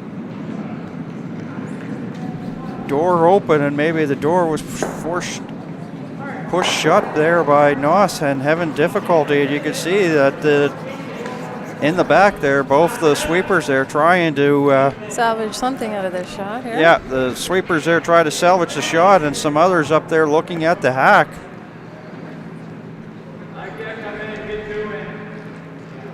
Really unfortunate there for Noss. Timeout called by Team Sweeney here. Aaron Sweeney will be just going by here, as well as Pam Sullivan going by our broadcast location and out into the ice area.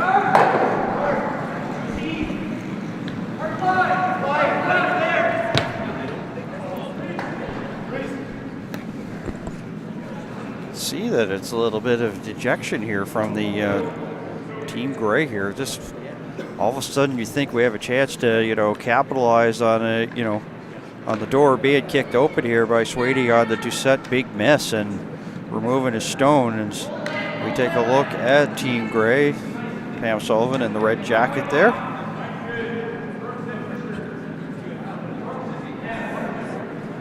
And that's funny how this sport, has kind of seen this a lot here at the championship so far, that all of a sudden one team opens the door for one, and then they return the favor almost like on the very next shot, just like we just seen. Yeah, I sat through a sports psychology session, and they said don't watch a miss, because if you watch a miss, you may perform a miss. So sometimes a little bit of monkey see, monkey do.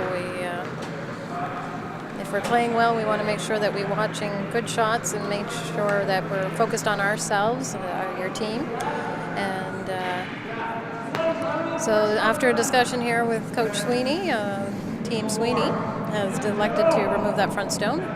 Again, potential for that to cause some heartache for them later in the end. So, always been told in the sport, never give a curler a second chance at the shotting, because the most times they're going to make it, and that's exactly what's on the plate here for Nick Doucette. Jammed onto his blue here, definitely trying to remove that yellow guard. A little bit more movement out of this stone. So. And the shooter goes as well. So it opens up the house a bit.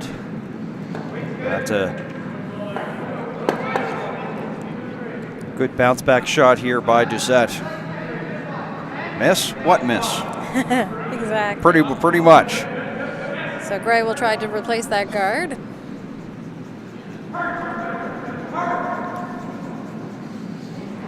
Giroux. Jason Giroux.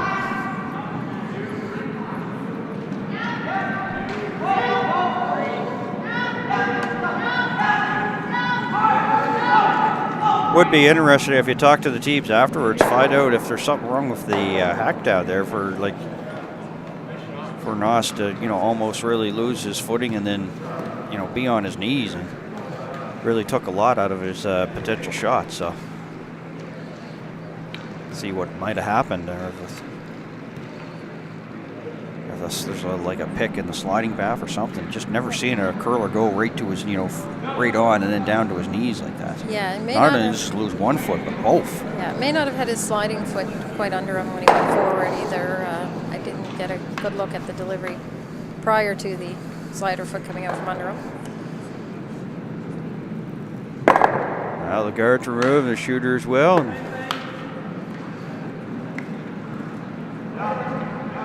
Now with the shot stone belonging to Sweeney.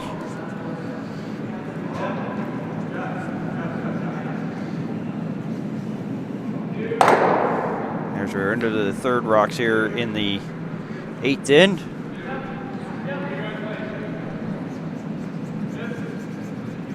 You can hear the sweeping of Arnberg right now, getting low on the broom, trying to get her as much as possible. Noss there along for the ride.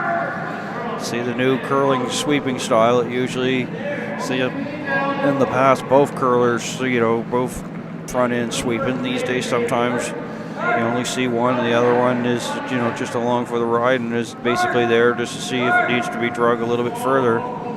So it comes to a rest there. We're close to the center line area. So that will, with more big weight, get that guard removed, and shooter should go bye-bye as well. That's actually going to be a nose hit, as Weigel will try to push it towards the side. And I've been impressed here by his play. It's just his awareness, as you said. He's also has been known to be a third or a skip, the back end, I guess, of other foursomes, that he's curled with. It's try to sweep that towards the side. At least try to keep a little bit of a lane in the middle opened up. Yeah, the rolling over to the side is now guarding the blue, but for Team Sweeney, actually works a little bit in Gray's favor because that blue is behind the back, the tee line. So now he can draw down to a stone behind the tee line with a guard. So Scott was just trying to avoid that a little bit by getting that rock cleared across the front.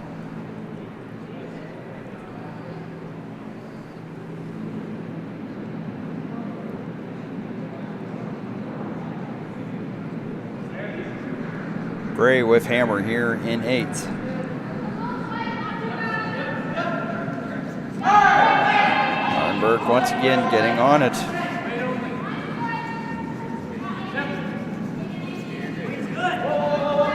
Drew holding Broom, and calling line is Skip Gray. And they will come up just almost like perfect, but could have got it a little bit more deeper there. Can be punched out, but not an easy shot for sure to punch out.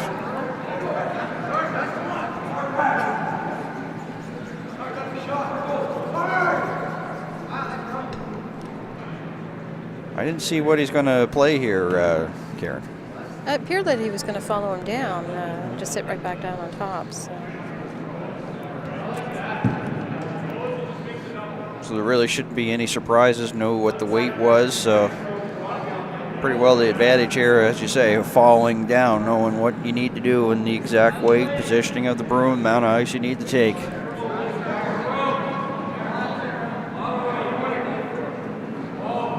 Eagle giving it the lightest of cleans if possible.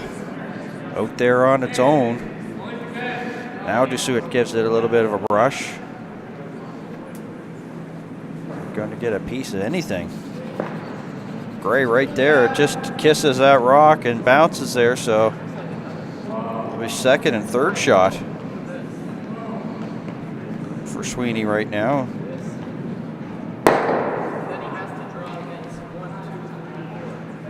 You can see he wants to get the double. You could hear the mics there at ice level say if he gets the double, then he'd be facing like 1, 2, 3, 4. Yeah, what's the strategy this end? Do you want to steal one or hold Sweeney to one? We're getting close to the end of the game here. You might be trying to steal one this end and get the hammer back for the 10th end in the 9th. So this ice looks like it's for the hit.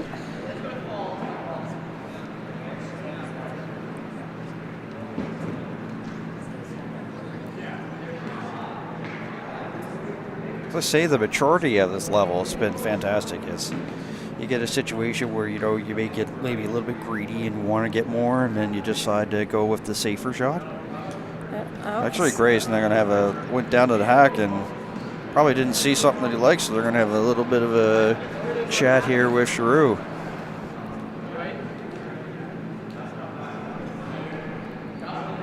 Both teams okay. Yep, so both teams have used their timeouts here. Crucial point here. Pam Sullivan and Aaron Sweeney.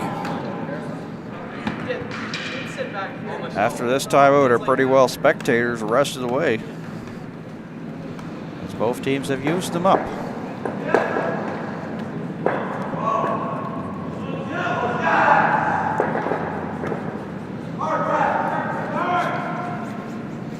Shot of the teams there and pretty well assessing the situation, and I guess it's pretty well good. Like with a 1 minute timeout, it's really hard for the coaches to get down to the other end of the ice as opposed to with it being right so close.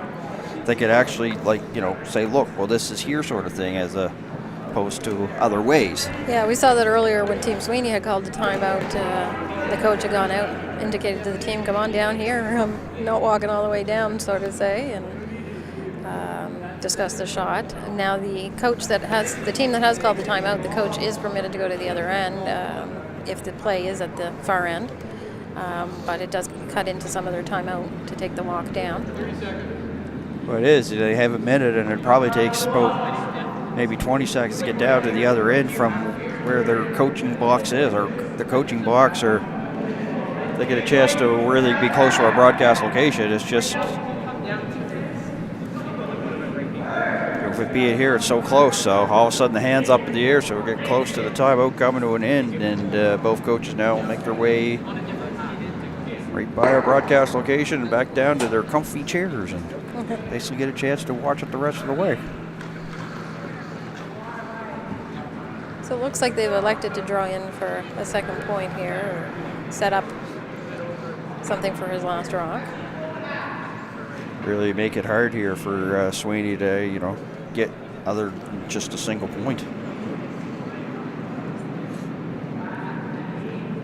Do you like the draw, or? I like the draw. I like putting the pressure on Team Sweeney.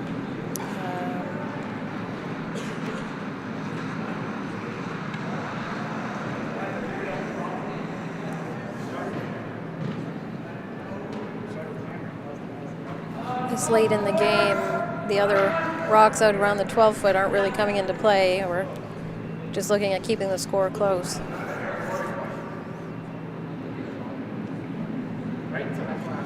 Team Sweeney has stolen 4 points. They stole 2 in the 4th, 1 in the 5th, and 1 in the 6th.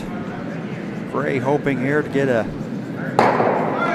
maybe get a steal and try to claw back into this one here in the late stages of this one here from the Lakeshore Curling Club. It is the 2017 AMJ Campbell Nova Scotia Junior Curling Championships here on Bell 5 TV1. Definitely not the shot they really wanted. They wanted to get that deeper, did they? Or would they just want to block something and make the path a little bit harder? This definitely makes the scoring path smaller. I would have thought they would have wanted to be in for number 2, just to put that pressure on. Certainly the hit on the number 1 Yellowstone is going to jam, so it's very difficult. So Logan Sweeney here is elected just to draw the 4-foot and take his 1.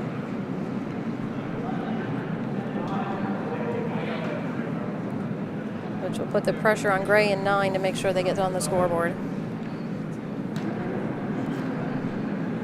Well, he's done a fantastic job of stealing points here. Hasn't had the hammer a lot here in this game. Final stone here for Logan Sweeney of the Yarmouth Curling Club, looking to draw to the 4-foot area for a single point here in the 8th.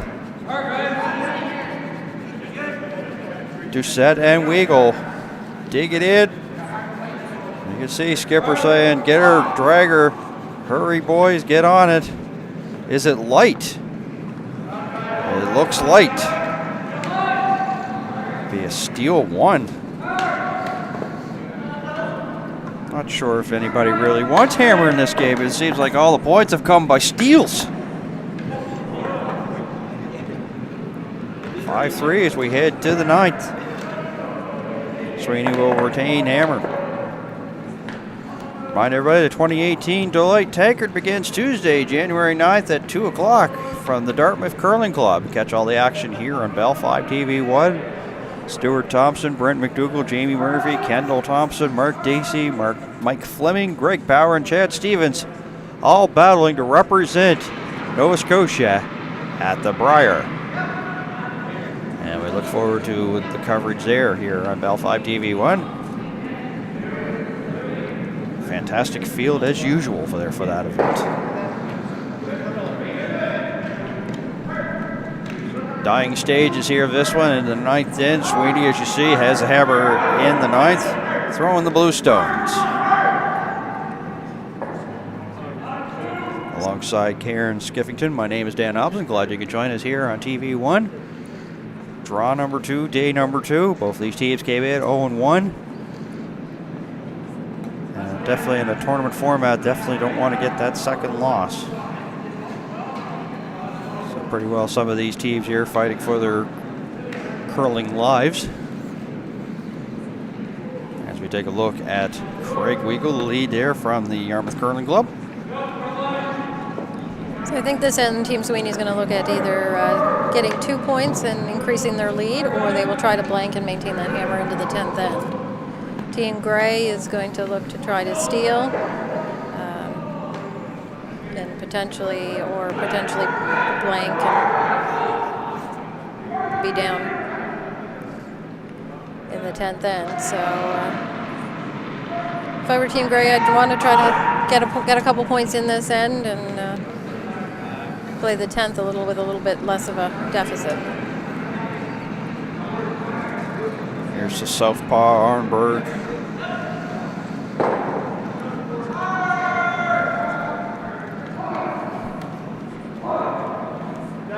Giroux working hard here. Both these teams okay in terms of time here, about 10 minutes and about 10 and a half, so they're okay in terms of time-wise here in the 9th. So well, plenty of time there for in the if we get to the 10th end. Time really not much of a factor.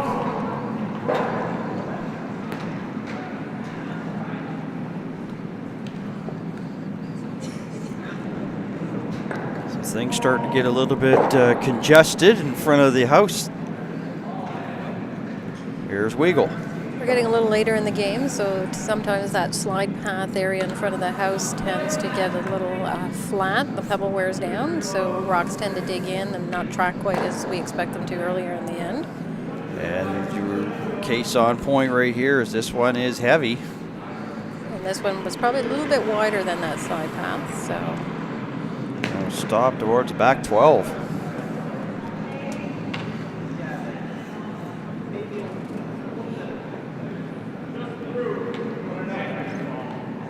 That rock, I think, would probably be more of a hinder right now than a help to Team Sweeney. Correct. It's behind the tee line, so it can help Team Gray if they get some stones in there. It might provide some backing. It is quite a ways back, though. It's back in the 12 foot, so there's a little bit of room to maneuver around it. Certainly not the favored position for Team Sweeney. And this one looks like it's a tad heavy. You were talking just right on cue about the slide path maybe affected things, and another one deep towards the back may bump that blue one. Actually going to come to a rest just shy of it. Both back 12. We'll see if the sweepers picked up on that track of that path and were able to communicate that to their next person throwing. So as we see Duzette here, he's out in the little bit fresher pebble. Very well going to rely here on Weigel and Ouellette here to do a little bit of the grunt work. Now they're off of it here, so this one may look like a little bit deep as well. Weigel keep cleaning for line now, so.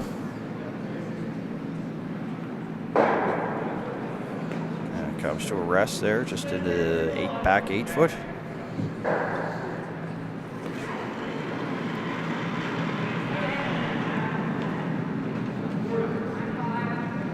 Sweeney 1 and 2, and Gray third shot. But both of those, really, all those rocks there, not really dangerous as of now, as you mentioned, behind the tee line. Kenzie Noss.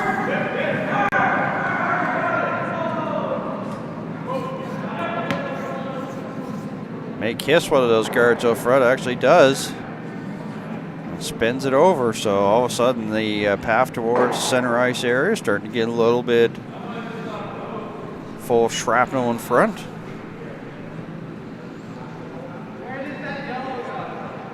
You figure if I was the Team Sweeney, I'd probably try to clean some of this stuff up here out front. Yeah, Team Sweeney has the hammer this end, so ensuring that they have a path into the 4 foot for their last rock is going to be one of the things he's going to look forward to. So little hit on his blue, hopefully open up some of those yellows. And as we've seen, Doucette not afraid to throw the big weight. Being asked here by Skip Logan Sweeney to spill out some of these rocks there in front of the house. Blue-yellow combo. And the blue will stick there along the center line, so open things up a little bit, but very small ports, as you can see right there.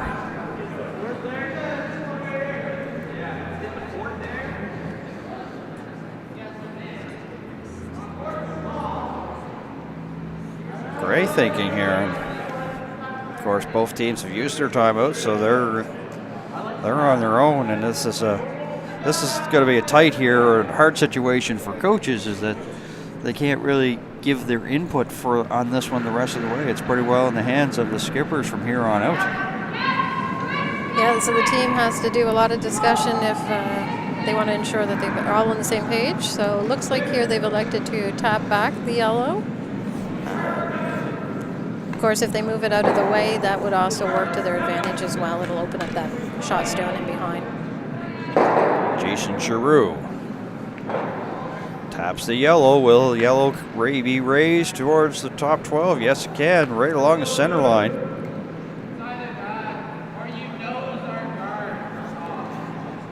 Blocks that blue nose run back, so Team Sweeney would have to do a run back peel again here, or they can just elect to draw around.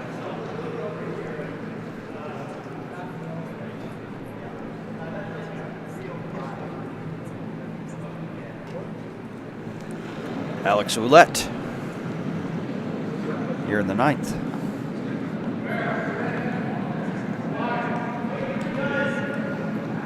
Not a brush laid to this at all. Still nothing there from Weagle and Doucette. Now Weagle starts to kick in, and here start to drag it. And it will come to a rest there in the 4-foot area, so line 2 right now. Sweeney here with the hammer here, 9.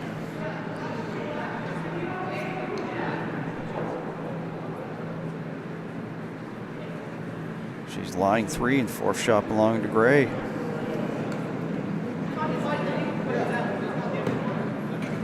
Jason Giroux.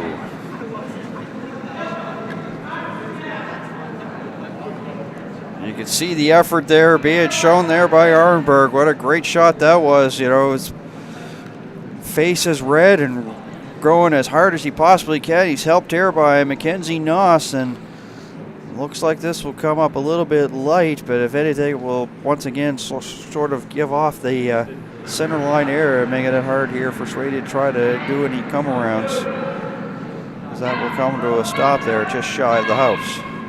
So Sweeney's sitting a few points in the house now. I believe he's lying 3. He just needs to guard this and maintain those points through the end.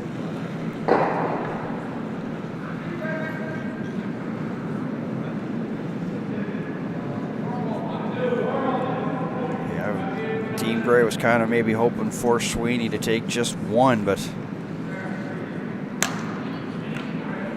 all of a sudden they could be looking at a really crooked number, and all of a sudden it'd be like a 5-point lead heading into N10, and if things continue to go as is, you said, you're going to guard what they got, so they'll put 1 up there, so really making it hard there for Gray to even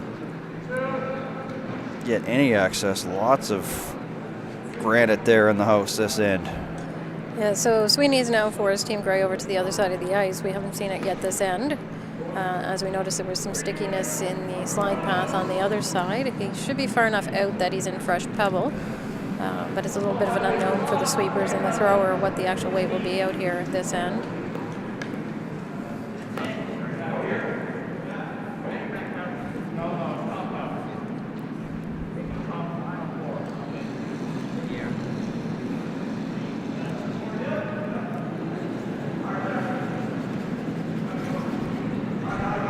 Gray pretty well knows he's going to have to be perfect from here on out. Got to get a piece of the 4-foot with this one. Once again, Ehrenberg getting down there, low to the broom as possible, try to get this as possibly can, and he's going to wreck the yellow and push it towards the center line. The yellow will go towards the side. And just like that, even before it comes to a rest, Sweeney says, I want it right here. Yeah, as you said, you don't want to give him the same shot twice, so let's guard this up and make it very difficult for Team Gray to get in there and score.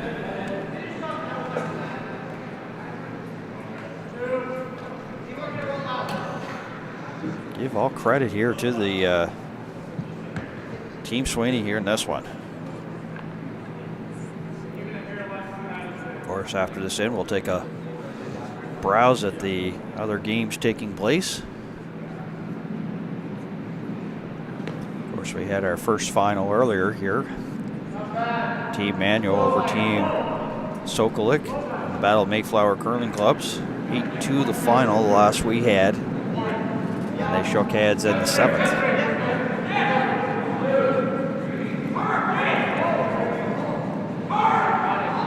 So we're into Skip Rocks here at end number 9 here of Sweeney versus Gray, the teams that came in 0-1. One of them will see their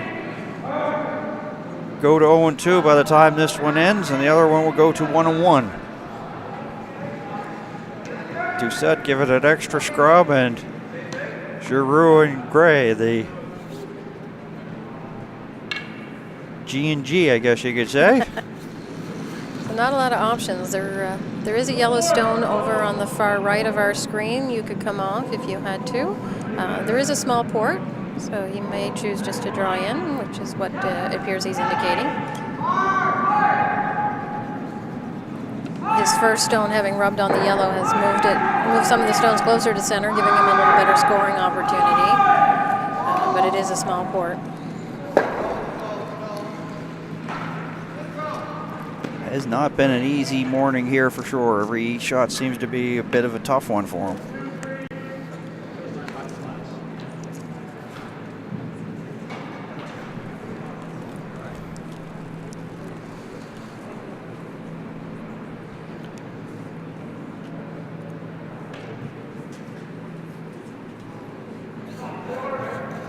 I don't know about you, but that looks like one big giant mess. I definitely wouldn't want to have to get in the heck and face that. It's almost like so far, of course, we're into the dying stages here of this one, but only one blue stone and one yellow stone. Every other stone is in play. Just 2, one from each team. Sweepers jumped on that early. So everything's pretty well here. Can he get through the port? It's going to be the sweepers that are going to do it.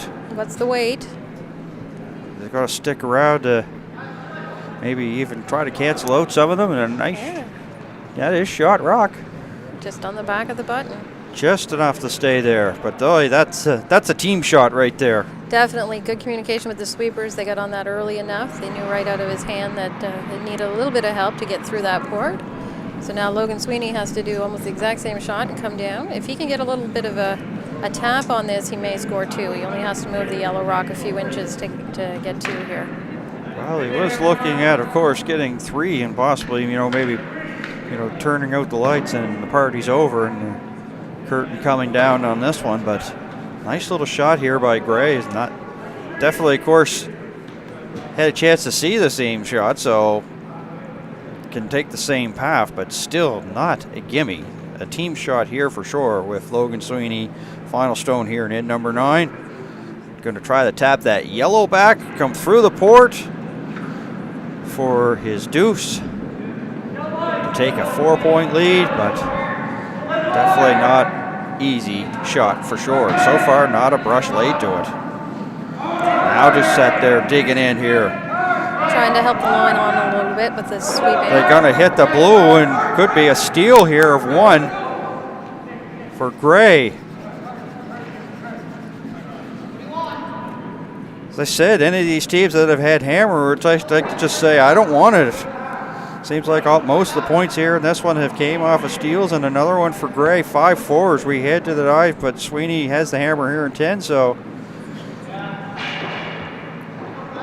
what a comeback here, especially seeing that they've been like fighting the A ball, you know, have been fighting it pretty well since the early going, and now they only be down by 1 here as we head to the 10th.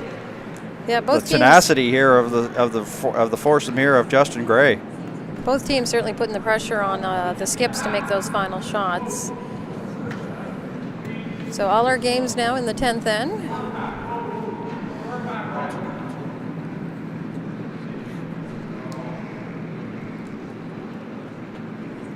Always like when we want to do a scoring update and then all the players start standing in front of the score. 6-4 on sheet B there. Weagle over Abraham. Of course, we mentioned earlier, of course, we do have one final already. 8-2 Manual over Sokolik in the Battle of the Mayflower Curling Clubs. And sheet C. That's a tight one, but lots of scoring. That one 7-6 as they play into the 10th. For sheet C is Team Lafort, trailing 7-6 to Team Young. As you mentioned, they are in the 10th. So that's a tight one. So the tight ones are on TV1 right now. This is the time the organizer in me starts to get a little antsy when the scores are only separated by 1 and we're in the last end. We don't want to say that nasty word on us again, so it doesn't leave a lot of time for the ice maker in between. So Team Gray utilizing the free guard zone, and Team Sweeney going in behind their stone. Yeah, everything was running pretty well on time yesterday. We had the chance to call the Sebastian Lafort and Stefano Sokolik game yesterday. Started at 4 o'clock and it didn't end till like 10 after 7 because it went into that extra end. Yeah, and of course the ice maker's got to prep for the next game. Exactly. Even though the game time is 8 o'clock, we are actually on the ice at 7:30 for the night game and the morning game.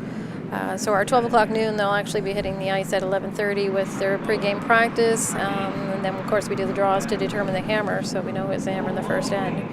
So that all happens before the broadcasting starts, and we get that all ready for you. So just a little heavy on this shot from Team Gray, and they stayed out a little bit, rolled off the blue.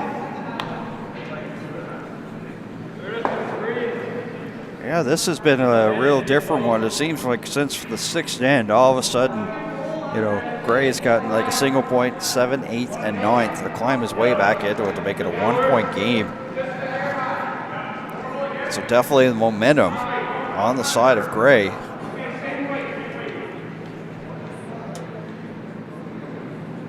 Craig Weagle here of the Yarmouth Curling Club.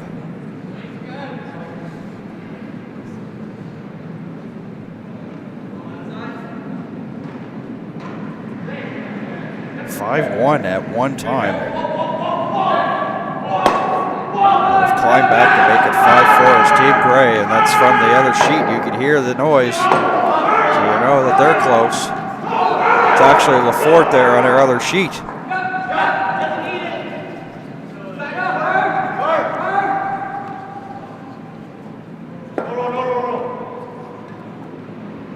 Of course, so keep an eye on that to see where they are in terms of where that finish is, because of course people may want to switch over to the other sheet to see the conclusion of that one after this one's done. So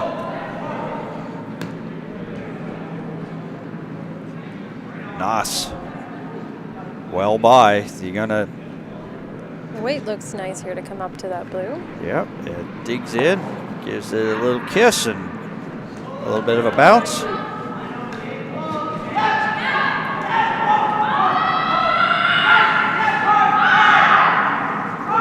Boy, that's sheet on sheet C. Are they ever getting into it there? The intensity is just, well, I don't even know whether to say anything because I don't know if anybody can hear me because of the mic down there. When I skip, I actually have some colors on my mittens so that when those boys get yelling out there, they can see me instead of hear me. So certainly as the games get close and the intensity gets there, the emotion in the players comes up. Well, they peel the guard, so things opened up here a little bit here in the 10th. I think we'll see Team Gray try to replace that guard. Team Sweeney in a very good position, up one with hammer. Well, it's just basically it's steal or go home. It's pretty well a situation for Team Gray right now. They have done a fantastic job of climbing back into it. As you see, the time clocks in the back there, 6:23 and 5:46 for the respective teams. And that time is plenty of time to finish off this end for both teams. Neither team has a timeout left. They've used both their timeouts, so but the time they have remaining is all they have. Once again, they're going to just peel that guard and hope the shooter goes bye-bye as well. So Team Sweeney just taking a look at what's behind that guard. Want to make sure we're aware of what the exit path is when we do make contact. Make sure we don't jam it on our own. So yeah, that's probably a little bit of a concern that they have here. Nick Doucette. So electing to take the other turn just to avoid that. Flashes. Uh-oh, is he going to jam onto his blue? Yes, he does, but he gets a lucky bounce, but is it going to be lucky enough? But he does remove one of the blues, and the yellow push towards the side. So opportunity here for Team Gray to get around and get another one buried. Doucette having some difficulties here.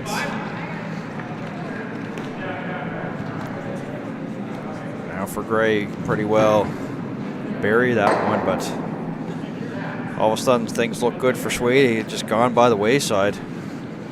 That was their concern. You even said it, that they were concerned, and I guess they had every reason to be, as Giroux's throw is on its way. Sweep in here, trying to get past that. Well by it. When I say well by, probably by about a finger. And stop there, just. Very nice draw in behind.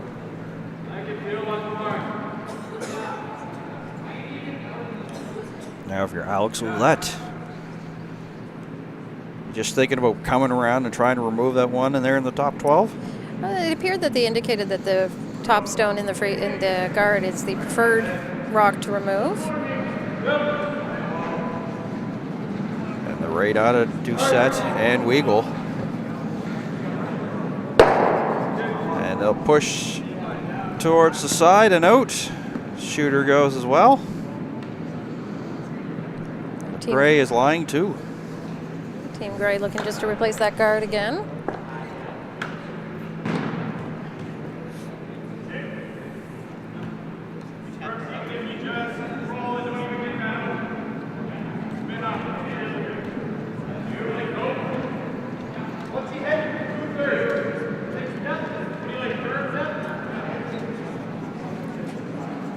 Pretty well trying to guard what he has already lying to here. Gray without hammer here in the 10th.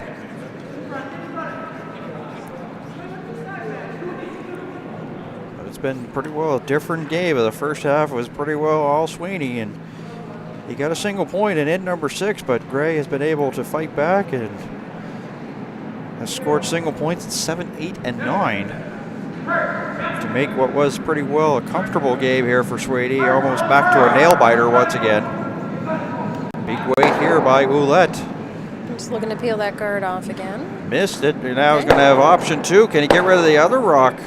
No, he knows it too much. Tried to maybe, have a curling audible B and try to get rid of those yellow stones in the house. Remove one, but the other one sticks around there in the 8-foot area.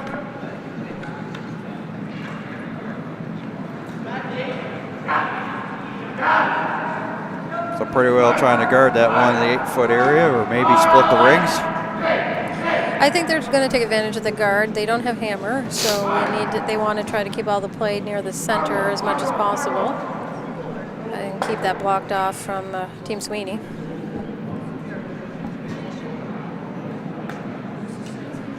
A lot of fight here of this team from the Mayflower Curling Club, who's running the Skip Rocks here at 10.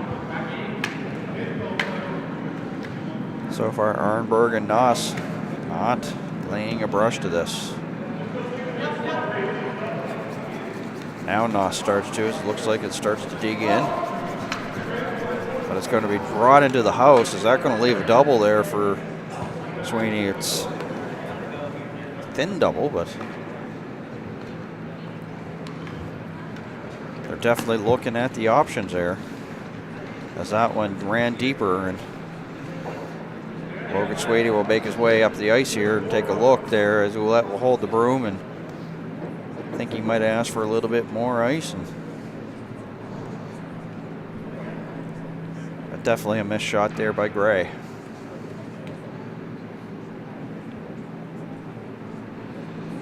A chance here for the big weight to be thrown here by Logan Gray, or Logan Sweeney, pardon me, here of the Yarmouth Curling Club.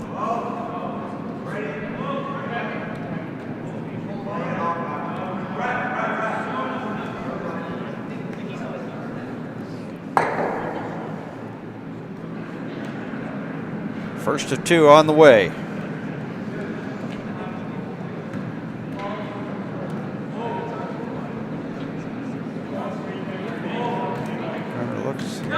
Gets well by the guard now. Well, they're going to get it. One. Oh, and brushes the second one, so they only remove the one yellow stone to sit top of the 8.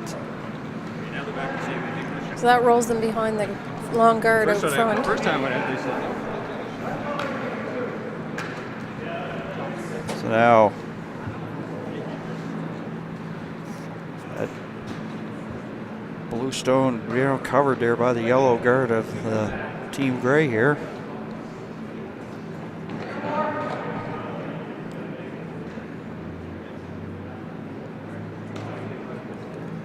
So what's the shot that Gray's going to play here, Karen? So the blue is still quite high in the house. I think it appears that he thinks he might be able to draw around it. Have to really rely here on Ehrenberg and Noss here to do the come around and get behind anyone that's the shot rock right now in the top 8 belonging to Sweeney. His final stone here without hammer and end number 10. Not a brush laid to it yet. Might be a little bit heavy. Not a brush laid to it at all. Ouellette, they're going to sweep it towards the back.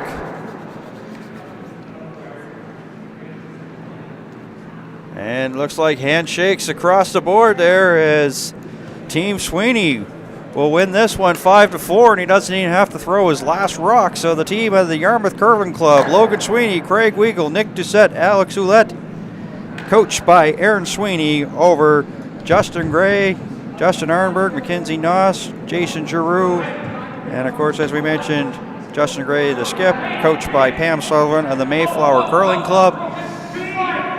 Karen, it just seemed like Team Gray was just having a hard time really, getting going here on this one. Let's get your final thoughts on this one here. Yeah, they got down early and then had to fight their way back all the way through and just ran out of time to get back.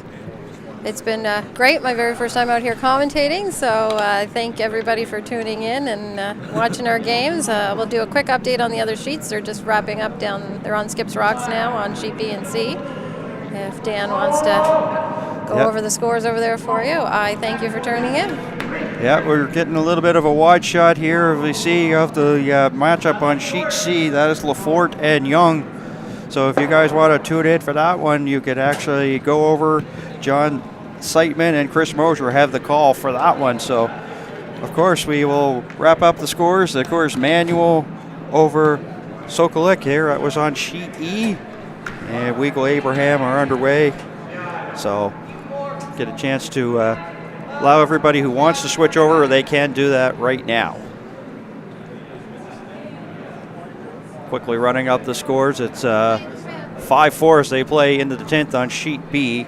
And that is, on that one right now, is Weigel over Abraham. That's the one going on right now. And, of course, they're into the dying stages right now. It is 6-5 here between Team Lafort and Young. Young over Lafort right now, 6-5. and that's where we stand right now. So if you want to go over to that, you can join it in progress right now. We're going to wrap up things here from Sheet D.